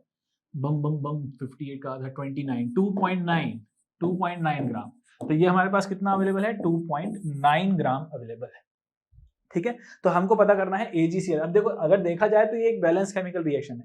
बैलेंस केमिकल रिएक्शन हमको ये बता रही है कि इस AgCl का क्या रेशो आएगा, किस रेशो में बनेगी। तो 1:1:1 का है, मतलब कि ये इसका 1 मोल, इसके 1 मोल से इसका 1 मोल बनाएगा। अब हमको देखना है कि हमारे पास अवेलेबिलिटी कितनी है। तो हमने इसको मास में तो लिख दिया, ये ग्राम्स में अवेलेबल है। तो हमको सबसे पहले जब भी हम देखते हैं हम सीधे सीधे मोल्स में करते हैं, ऐसा नहीं है कि हमको यहाँ पर मास में देखना है, ठीक है। तो सबसे पहले तो इसको मोल्स में कन्वर्ट करें। तो नंबर ऑफ मोल्स में अगर हम कन्वर्ट करेंगे तो ये कितना आ जाएगा? इसको डिवाइड करना पड़ेगा इसके मोलर मास से। तो AgNO3 का मोलर मास कितना होगा? तो सिल्वर का होता है लगभग 108 के बराबर, यहाँ पर लिखा हुआ है वैसे 107.8, लेकिन 108 मान लेते हैं। प्लस NO3, नाइट्रोजन कितना होता है? 14 प्लस ऑक्सीजन 3, 48, कितना हो जाएगा ये? 8 और 8 16, 16 और 4 20, 0 2 करें तो यहाँ पे 2 0 1 4, 4 और 1 5, 5 और 2 7, 7 और यहाँ पर कुछ भी नहीं है तो 1, 170 आया इसका मोलर मास। तो इसको डिवाइड करेंगे इसके मोलर मास से, तो 170 से डिवाइड करें तो यहाँ पर सीधी सी बात है, डिवाइड ये पॉइंट जो होगा डेसिमल 8.5 का डेसिमल हट करके यहाँ 0 आएगा। 17 1 जा 17 और 17 5 जा 85, 5 1 जा 5, 5 2 जा यहाँ पर आ जाएगा। तो आंसर आएगा नंबर ऑफ मोल्स का 1/20। कितना आ जाएगा? 1/20 मोल्स ऑफ AgNO3 अवेलेबल है हमारे पास। इस पूरी इंफॉर्मेशन से 50 ml ऑफ 16.9 या 50 ml ऑफ 17% का मतलब ये था कि दरअसल नंबर ऑफ मोल्स हमारे पास 1/20 हैं। कैसे पहुंचे हैं उसकी तरफ ये तुम देख सकते हो कि सबसे पहले तो हमने 17% का मतलब तय किया कि 17% का मतलब होता है 17 ग्राम इन 100 ml, यानी कि 8.5 ग्राम इन 50 ml। अगर 8.5 50 ml में है यानी कि 8.5 ग्राम अवेलेबल है हमारे पास, है ना। This is the mass that is available of AgNO3। उसको हमने मोलर मास से डिवाइड किया तो हमारे पास नंबर ऑफ मोल्स आ चुके हैं यहाँ पर 1/20 के। On the very similar note NaCl के नंबर ऑफ मोल्स निकाल लेते हैं हमारे पास कितने अवेलेबल हैं। तो हम देख लेते हैं कि भाई अगर 2.9 ग्राम अवेलेबल है तो इसको अपन इसके मोलर मास से डिवाइड करें तो NaCl का मोलर मास कितना होगा? 23 होता है सोडियम का और 35.5 होता है क्लोरीन का, तो उसको अप्रोक्सीमेटली 35 ही ले लेते हैं। तो ये हो जाएगा 35 + 23 दैट इज 58। ये 58 ही हो जाएगा, 58 यहाँ पर इसका मोलर मास है। तो अब इसको जब हम डिवाइड करेंगे तो देखें जरा, तो 2.9 को यहाँ डिवाइड करेंगे 580 आएगा और 29 2 जा 58 होता है, तो ये भी 1/20 आएगा, है ना। तो 29 2 जा, देखो ना अभी तो निकाला था, ये 58 है ना, 58 का आधा होता है 29, तो 29 का डबल यहाँ पर 58 होगा, तो it is going to be 2 times, तो 1/20। तो 1/20 मोल्स हमारे पास AgNO3 है, 1/20 मोल्स हमारे पास NaCl, मतलब दोनों बराबर रेशो में है और 1:1:1 का रेशो है, यानी कि अगर इसका 1/20 मोल होंगे 1/20 मोल्स होंगे, इसके 1/20 से मिलेंगे और 1/20 ही बनाएंगे, यानी कि AgCl के भी कितने मोल्स बनेंगे? 1/20 मोल्स ही बनने वाले हैं, क्योंकि स्टोइशियोमेट्री वही कह रही है कि इसका 1 है तो इसके 1 से इसका 1 बनेगा, तो इसके 1/20 से इसका 1/20 और इसका 1/20 ही बनेगा, ठीक है। अब अगर AgCl को हमको देखना है मास निकालना है, ठीक है। अब देखो यहाँ पे कितनी सारी चीजें कवर हो गई। तो अब इस नंबर ऑफ मोल्स को मास में कन्वर्ट करना है, तो मास में कन्वर्ट करने के लिए इसको इसके मोलर मास से मल्टीप्लाई कर देते हैं कि भाई 1 मोल कितने का भी होगा तो 1/20 कितने का होगा, तो 1/20 इंटू इसका मोलर मास कितना हो जाएगा? 108 + 35, तो ये कितना हो जाएगा? 143 है ना, 143, 135 है ना, 108 में 135 मिलाएंगे तो यहाँ पर 143, 143 आएगा। ठीक है, यानी कि इसको डिवाइड करें तो 10, 2 7 जा 14, 2 1 जा 2, 0.5 करेक्ट है। और यहाँ से ये एक 10 और हटेगा तो यहाँ पर 7.15 आ जाएगा ये आंसर। तो 7.15 ग्राम ऑफ AgCl बना, यानी कि 7.15 ग्राम ऑफ प्रेसिपिटेट बना है, तो आंसर आ जाएगा 7 ग्राम के आसपास। ठीक है, तो this is the answer, this is how you have to go for it. सारे कॉन्सेप्ट्स क्लियर होने चाहिए। ठीक है, ओके, आ गया समझ में, आगे बढ़े। Number of moles of oxygen obtained by the electrolytic decomposition of 108 gram water. तो ठीक है भाई, यहाँ पर इलेक्ट्रोलाइटिक डिकम्पोजिशन हो रहा है वाटर का, तो यहाँ पर H2O जब इलेक्ट्रोलाइटिक डिकम्पोजिशन हो रहा है, डिकम्पोजिशन मतलब इसके जितने भी एलिमेंट्स उसमें टूट रहे हैं ये, तो यानी कि ये H2 और O2 में टूटेगा, करेक्ट है। इसको बैलेंस करने जाएंगे तो इसका H2O जो 1 मोल है यहाँ पर एक H2 बनाएगा और आधा O2 बनाएगा, करेक्ट। ठीक है, तो इतनी ये हो गई बैलेंस रिएक्शन। अब बोला है क्या, number of moles of oxygen obtain, मतलब हमको ये पता करना है कि ये कितना ऑब्टेन हुआ है, नंबर ऑफ मोल्स पता करने हैं। ठीक है, तो यहां पर क्या दिया गया है, हमारे पास अवेलेबिलिटी 108 ग्राम वाटर की है, 108 ग्राम। तो यहां पर ये ग्राम में है, इसको नंबर ऑफ मोल्स में कन्वर्ट करें जरा, ताकि मैंने बताया है कि जब भी हमको करना होगा तो हमको नंबर ऑफ मोल्स में कन्वर्ट करो, उसके बाद चीजें आसान हो जाती है। फिर हमको केवल स्टोइशियोमेट्री रीड करनी है, बैलेंस केमिकल इक्वेशन देखना है, हो जाएगा। अब अगर यहाँ पर देखें तो 108 ग्राम है, इस 108 ग्राम को अगर मैं नंबर ऑफ मोल्स में कन्वर्ट करूं तो ये हो जाएगा 108/18, तो ये हो जाएगा 18 कितने जा 18 5 जा 90 होता है, 18 6 जा 108। ठीक है, तो अब यहाँ पर ये हो गए, इसके नंबर ऑफ मोल्स कितने आ गए, 6 आ गए। कितने आ गए, 6 आ गए।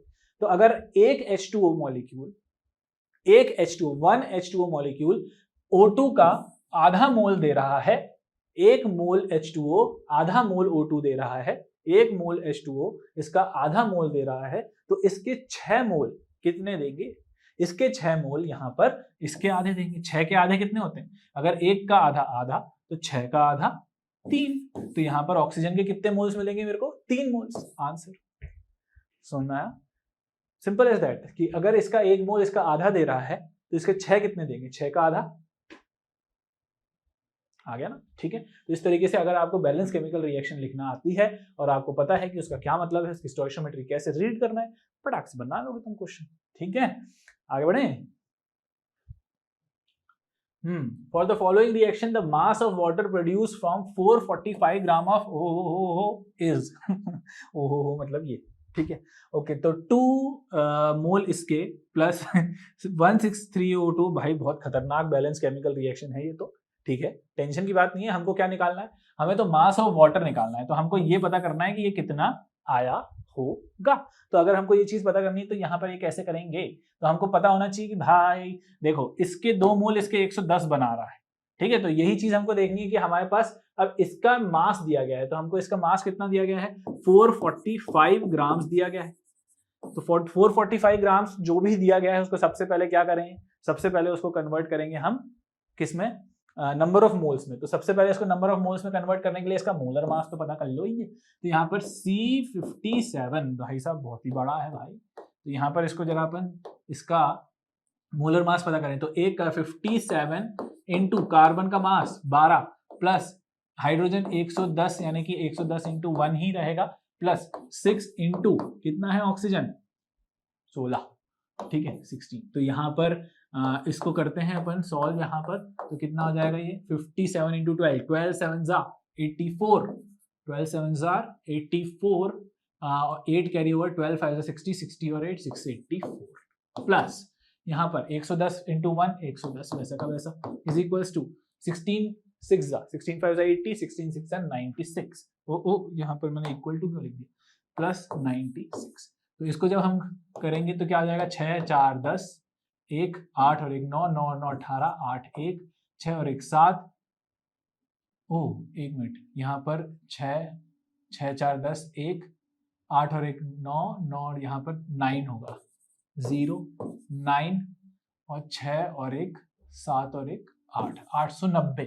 ठीक है, तो यहाँ पर हो गया, यहाँ पर क्या 890 इसका मोलर मास हुआ, 890 इसका मोलर मास हुआ है इस मॉलिक्यूल का। ठीक है, ठीक है, तो 890 ग्राम यहाँ पर इसका आ चुका है मोलर मास। 890 इसका आ गया है मोलर मास। तो अब हमारे पास 445 अवेलेबल है, तो इसको देखें जरा, नंबर ऑफ मोल्स 890 देखें तो ये हो जाएगा, नंबर ऑफ मोल्स आ जाएंगे, तो अवेलेबल नंबर ऑफ मोल्स कितने हो जाएंगे इसके, 445 बाय ये 2 टाइम्स हो जाएगा 1/2 मोल्स। तो यानी कि n कितना है, n 1/2 मोल्स अवेलेबल है हमारे पास। ठीक है, 1/2 मोल्स अवेलेबल हैं हमारे पास। तो अब देखो स्टोइशियोमेट्री क्या कह रही है, स्टोइशियोमेट्री कह रही है कि इसके 2 मोल, इसके 110 मोल H2O बना है। हमसे वाटर ही पूछा गया है तो हम वाटर पे ही फोकस करेंगे, बाकी सारी चीजों को हमको इग्नोर करना है। ठीक है, तो इसके 2 मोल, क्योंकि यही चीज अवेलेबल है, इसके 2 मोल अगर इसका 110 बना रहा है, इसके 2 मोल अगर इसके 110 बना रहे हैं, तो इसका आधा मोल कितना बनाएगा। सबसे पहले तो उसके लिए हम इसको 1 में कन्वर्ट करें कि अगर 2 मोल इसका 110 बना रहा है तो 1 मोल 110/2 बना रहा होगा, और अगर 1 मोल 110/2 है तो 1/2 कितना बना रहा होगा, 1/2 110/2 इंटू 2 बना रहा होगा, है ना। यानी कि इसको ऐसे समझो, 110/2 इसका था और इंटू 1/2 हो जाएगा, तो हो जाएगा 110/4। 110/4 मतलब कि यहाँ पर कितने हो जाएंगे, 55/2। तो 55/2 तो नंबर ऑफ मोल्स आ गए। हमसे मास पूछा गया था, राइट, तो मास हो जाएगा इसके नंबर, इसके मॉलिक्यूलर मास से मल्टीप्लाई कर देते हैं कि 1 मोल अगर 18 ग्राम का होता है वाटर का, तो इतने मोल्स कितने के होंगे, तो 55/2 इंटू 18, यानी कि 2 9 18। तो अब यहाँ पे 55 इंटू 9 हमारा आंसर आ जाएगा, 9 5 45, 5 4 9 5 45 और 4 495 बच्चों, 495 यहाँ पर आंसर आ जाएगा, 495 बी इज द आंसर। समझ में आया कैसे करना है। देखो फिर से देख लो कि यहाँ पर इसका ये C57H10O10 है, तो इसका 890 इसका मोलर मास है। 890 मोलर मास हमको था और यहाँ पर हमारे पास अवेलेबल 445 ग्राम था, तो उसको डिवाइड करेंगे तो 1/2 आएगा। ठीक है, 1/2 मोल्स अवेलेबल है हमारे पास। अब स्टोइशियोमेट्री क्या कह रही है, स्टोइशियोमेट्री कह रही है कि इसके 2 मोल से इसका 110 बनता है, 2 मोल से इसका 110 बनता है, तो आधे से कितना बनेगा तो पता करना है। तो सबसे पहले तो नंबर ऑफ मोल्स देखो, 2 से 110 बन रहा है, तो 1 से 110/2 बनेगा। तो अगर 1 से 110/2 है तो 1/2 से कितना बनेगा, 110/2 इंटू 1/2, है ना, और यानी कि 55/2। 55/2 यानी कि अगर number of moles of water, इसको मास में कन्वर्ट करना है तो इंटू इसका मोलर मास कर देंगे 18 से, तो ये आ जाएगा 55 into 99। 55 into 9 is nothing but ये 495, करेक्ट है, 495। इस तरीके से हमको करना है। आई बात समझ में, आसान था ना, है ना, दिखने में डरावना लग रहा था लेकिन है आसान। ठीक है, for a reaction N2 plus 3H2 gives 2NH3, identify dihydrogen as the limiting reagent in the following reaction mixture। तो इसमें से कौन सा रिएक्शन मिक्सचर है जिसमें डाइहाइड्रोजन एक लिमिटिंग रिएजेंट का काम कर रहा है। तो हम कैसे देखेंगे लिमिटिंग रिएजेंट की, देखो भाई यहाँ पर हमको देखा है as per the given balance chemical reaction, इसका 1 मोल इसके 3 मोल रिक्वायर कर रहा है ताकि इसके 2 मोल बन पाए। ठीक है, अब हमको देखना है कि इसका जो रेशियो होना चाहिए N2 और H2 का नंबर ऑफ मोल्स में, वो 1:3 का होना चाहिए, करेक्ट है। तो अब देख लेते हैं किसमें हमको मिल रहा है और किसमें नहीं मिल रहा है। तो यहाँ पर देखते हैं 28 ग्राम ऑफ N2, तो इन सभी को हमको किसमें कन्वर्ट करना पड़ेगा, नंबर ऑफ मोल्स में कन्वर्ट करना पड़ेगा।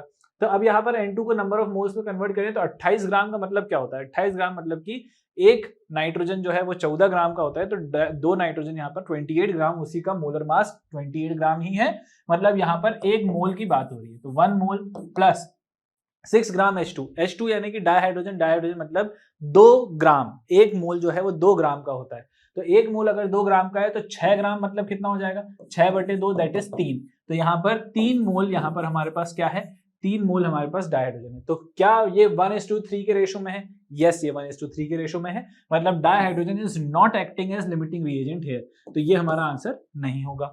समझे कैसे देखना है। अब यहाँ पर देखते हैं 14 ग्राम डाइनाइट्रोजन, 14 ग्राम डाइनाइट्रोजन मतलब कितने मोल, जब 28 का 1 मोल होता है तो 14 का कितना होगा, आधा मोल, 0.5 या कह सकते हैं 1/2 मोल।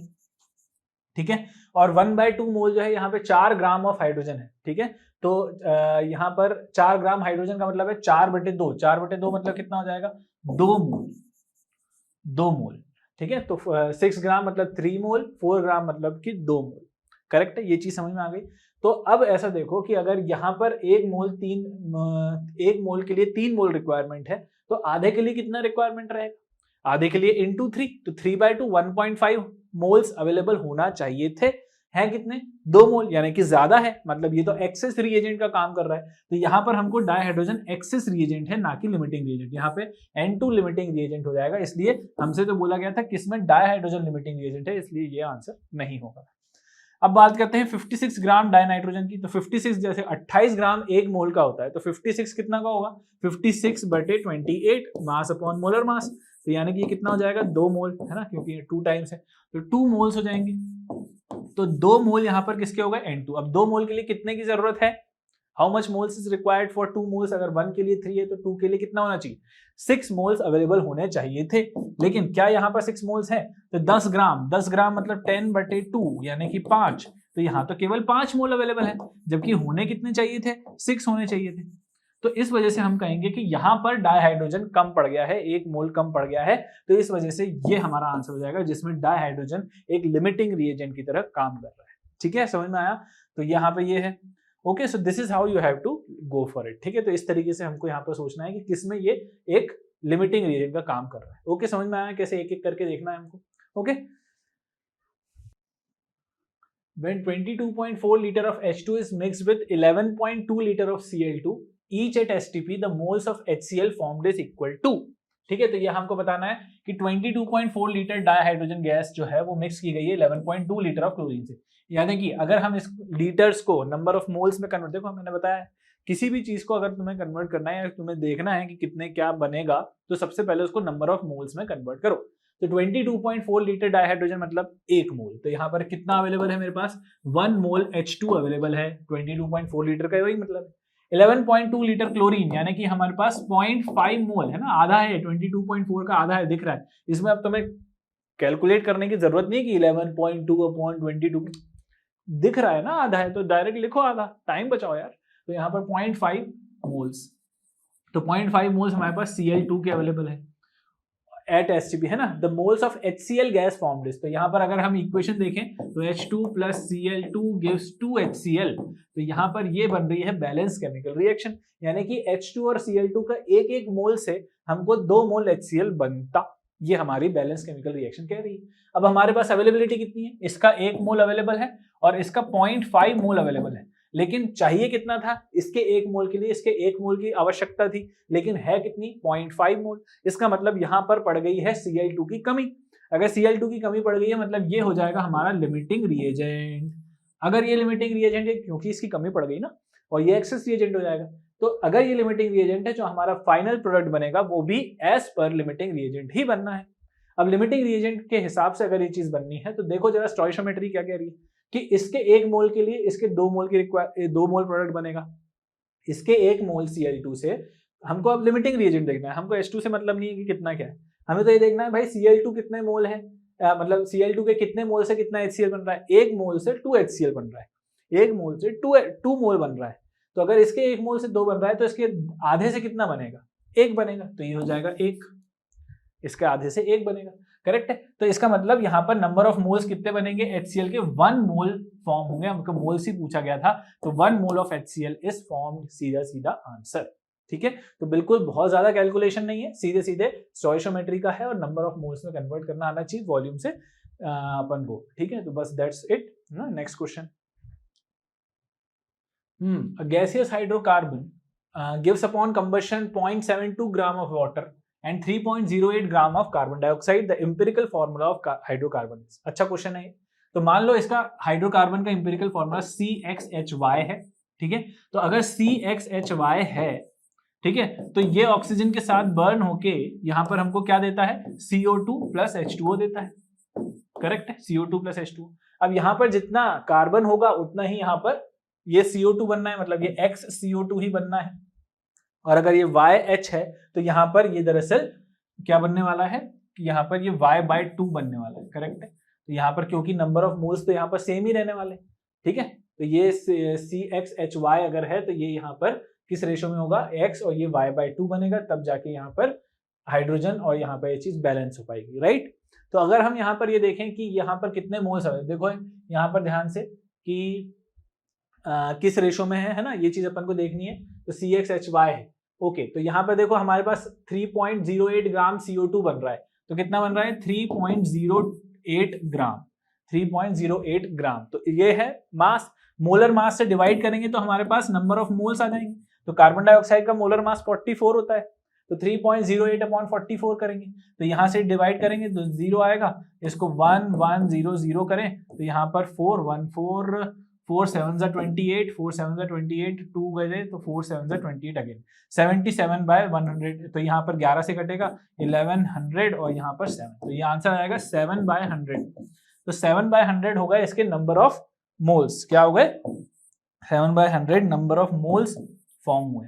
ठीक है, अब अगर Y/2H2O की बात करते हैं, Y/2H2O की, तो यहां पर अगर हम देखें तो देखें 3.08, तो अच्छा H2O कितना बन रहा है, H2O बन रहा है 0.72, तो 0.72 mass upon molar mass, molar mass कितने का है 18 का, तो ये जाएगा 2 0 जाएंगे। ठीक है, तो 1872। ठीक है, अब यहाँ पर देखें जरा 72 आ रहा है, 18 कितने जा 72 हो गया, 18 1 जा 1800 और 18 4 जा 18 5 जा तो 90 होता है, 18 6 4 जा 72, तो ये जाएगा 4 बाय 100।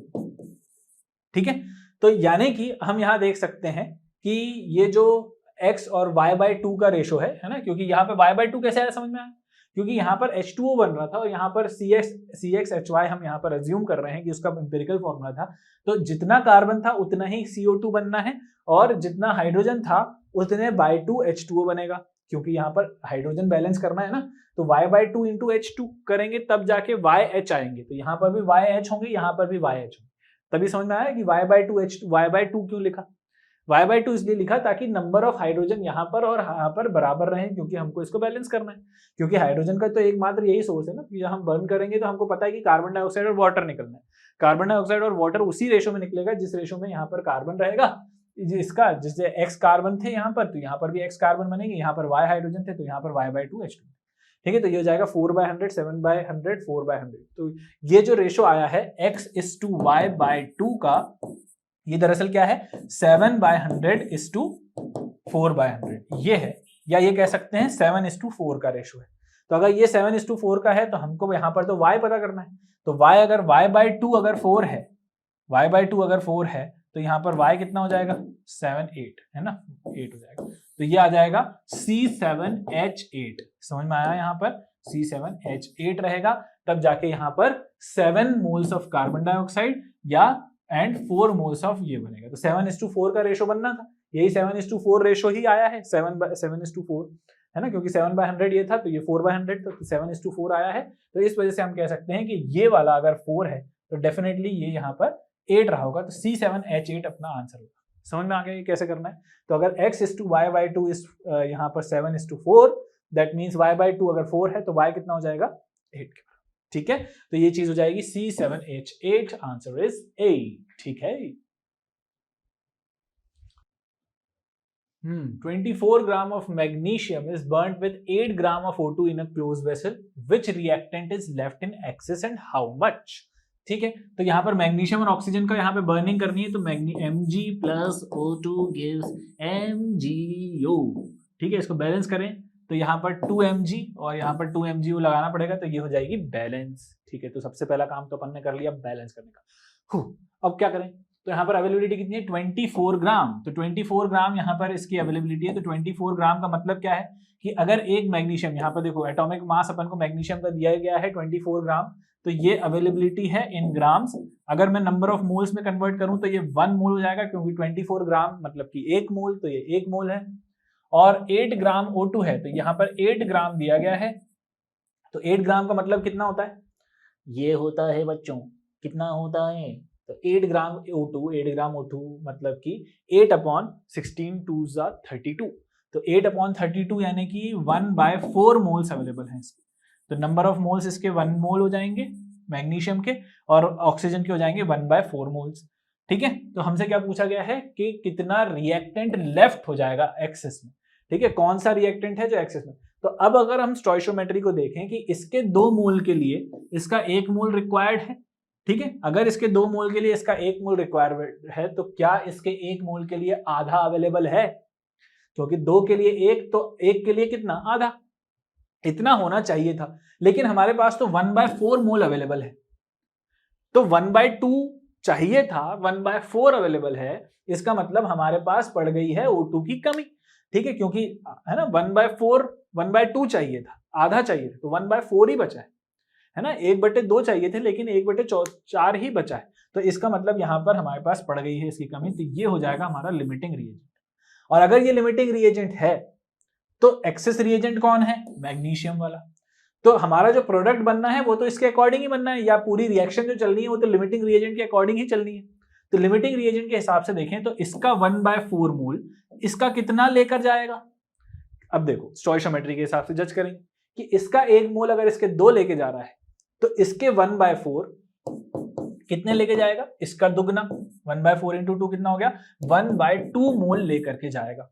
और 1/2 मोल लेकर के गया तो बचा कितना, तो यहां पर अगर नंबर ऑफ मोल्स में से 1 मोल अवेलेबल थे मैग्नीशियम के, 1/2 यूज हो गए और मैग्नीशियम ऑक्साइड में कन्वर्ट हो गए, क्योंकि ऑक्सीजन की यहां पर कमी पड़ गई थी, ऑक्सीजन 1/4 मोल ही अवेलेबल था, तो 1/4 के हिसाब से यहां पर जो अवेलेबल या जो पूरा जो नंबर ऑफ मोल्स जो मैग्नीशियम के रहेंगे वो कितने रहेंगे, 1/2 यूज होंगे, क्योंकि 1/4 × 2 है ना, क्योंकि ये 1:2 का रेशो है, ये अगर 1 मोल इसके 2 मोल लेकर के जा रहा है तो इसके 1/4 जो होंगे 1/4 × 2 मोल लेकर के जाएंगे, यानी कि 1/2 लेकर के जाएंगे।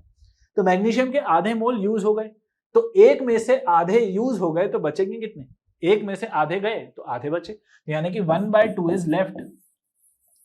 ठीक है, तो हमारे पास ये है कि मैग्नीशियम एक तो बचेगा पहली बात, और आधा मोल बचेगा।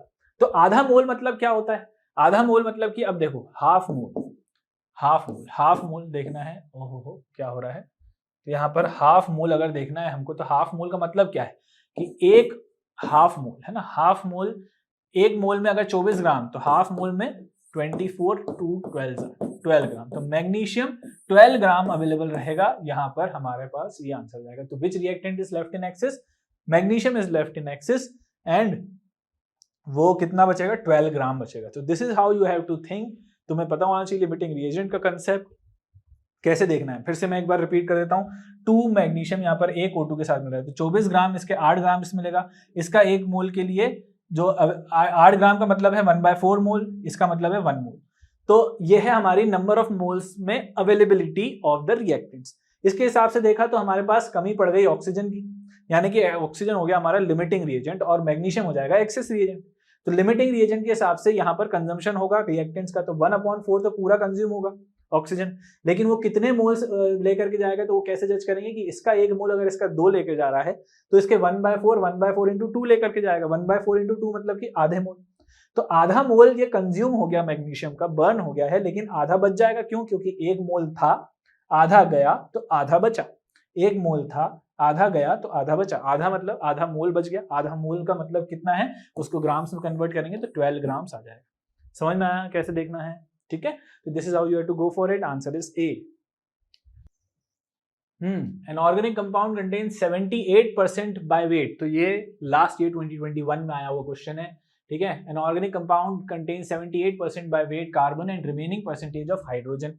The right option for the empirical formula is, तो ठीक है, तो यहाँ पर 78% यहाँ पर कार्बन है ना, एंड वो है, तो यहाँ पर कार्बन और हाइड्रोजन को अगर देखें तो ये 78:22 का है, या इसको अप्रोक्सीमेटली अगर किया जाए तो approximately we can say that it is 80:20 है ना, 80:20 का रेशो है, या ये कह सकते हैं कि अप्रोक्सीमेटली अगर रेशो देखा जाएगा तो यहाँ पर 4:1 का रेशो है, करेक्ट है, 4:1 का रेशो। तो हमको देखना है कि कौन से कंपाउंड में कार्बन और हाइड्रोजन 4:1 रेशो में बाय मास, ठीक है, क्योंकि यहाँ पर बाय वेट बोला है ना, तो हमको बाय मास यहाँ पर 4:1 देखना पड़ेगा कि किस रेशो में हमको 4:1 मिल रहा है, ठीक है, करेक्ट है, समझ में आ गया। तो देखें, तो जैसे CH4 है तो कार्बन यहाँ पर 12 का है, 4 हाइड्रोजन, यानी कि ये तो हो गया 3:1 का रेशो, 3:1, तो ये आंसर नहीं होगा। CH देखें तो कार्बन 12 है, हाइड्रोजन 1 है, तो ये तो 12:1 है, तो ये भी आंसर हमारा नहीं होगा, हमें चाहिए 4:1, ठीक है।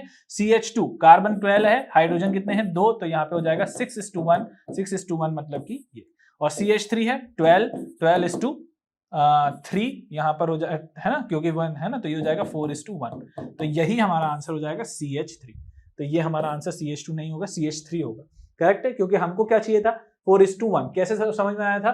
ये 80:20 का रेशो लगभग 78:22 का रेशो लगभग 4:1 के बराबर है, बाय वेट था। तो यहाँ पर हमने देख लिया कौन सा 4:1 आ रहा है, that will give us the answer. यहाँ पर आ जाएगा डी आंसर, ठीक है, 4:1। Okay, clear? तो लास्ट क्वेश्चन आ चुका है यहाँ पर तुम्हारे सामने। तो यहाँ पर जाएगा 6.02 into 10 की power 20 molecules of urea are present in 100 ml of its solution. The concentration of the solution is. हालांकि तुम्हारे जब मैं फोकस बैच ले रहा था मास्टर क्लास, तो उसमें एक कमेंट आया था मेरे पास, उसमें तुम लोगों ने किसी ने एक ने लिखा था कि क्रैश कोर्स में भी आखिरी क्वेश्चन होमवर्क दे दिया करना, ठीक है। तो मैं चाहूँ तो इसको होमवर्क दे देता हूँ। तो मैं चाहता हूँ कि अगर तुम बताओ मेरे को कि क्या तुम लास्ट क्वेश्चन होमवर्क चाहते हो। वैसे तो तुम तक जब ये पहुंचेगा, जब तक तो मैं बहुत सारी चीज़ें ऑलरेडी रिकॉर्ड कर चुका हूँ, तो उसमें टेंशन की बात नहीं है। लेकिन मैं एक काम करते हैं, वैसे भी मैं चाहता तो हूँ कि तुम लोग पॉज करके ट्राई करो। तो मैं ये तो हर क्वेश्चन के साथ चाह रहा हूँ। तो बेसिकली तुम क्या किया करो कि पॉज करके ट्राई कर लो। अभी भी टाइम है तुम्हारे पास, कर लो पॉज करके ट्राई, है ना। मैं तो बक करते ही रहूँगा, ठीक है। उतनी देर में तुम सॉल्व कर लो, ठीक है, हो गया, ठीक है। अब मैं बता भी देता हूँ ताकि तुम ऐसा होमवर्क भी ट्राई कर लो इसको, और वहीं की वहीं समझ भी लो और चेक भी कर लो, ठीक है। तो यहाँ पर अपन चेक करते हैं 6.02 into 10 की power 20 molecules of urea are present in 100 ml of its solution. The concentration of the solution is. तो concentration बताना है अपन को molarity। तो मोलैरिटी होता है ना, देखो यहाँ पर देख भी सकता है कि कॉन्सेंट्रेशन यहाँ पर मोलैरिटी के टर्म्स में है, यानी number of moles upon volume पता करना है। तो हम देख लेते हैं नंबर ऑफ मोल्स। अब हमारे पास मॉलिक्यूल्स के टर्म्स में दिया गया है, तो नंबर मॉलिक्यूल्स के टर्म्स में अगर दिया जाता है तो नंबर ऑफ मोल्स क्या होता है, n अपॉन Na, यही हमने पढ़ा है। तो यह हो जाएगा 6.02 इंटू 10 की पावर 20, ये हमारे पास अवेलेबल नंबर ऑफ मोल्स है। डिवाइड करेंगे 6.02 इंटू 10 की पावर 23, दैट इज यहाँ पर एवोगैड्रोस नंबर्स। डिवाइड किया तो यहाँ पर पाया कि आ जाएगा 10 की पावर -3। तो कितना आ जाएगा ये 10 की पावर -3। तो यहाँ पर आ जाएगा 10 की power -3 number of moles upon volume of solution in litres, ये चीज चाहिए। तो वॉल्यूम हमारे पास है 100 ml, तो 100 ml यहाँ पर अवेलेबल है, लेकिन हमको चाहिए लीटर में, तो हम इसको मल्टीप्लाई करेंगे 1000 से, तब जाके उसमें। तो ये 2 0 कट जाएंगे, तो हो जाएगा 10 इंटू 10 की पावर -3, दैट इज 10 की पावर -2।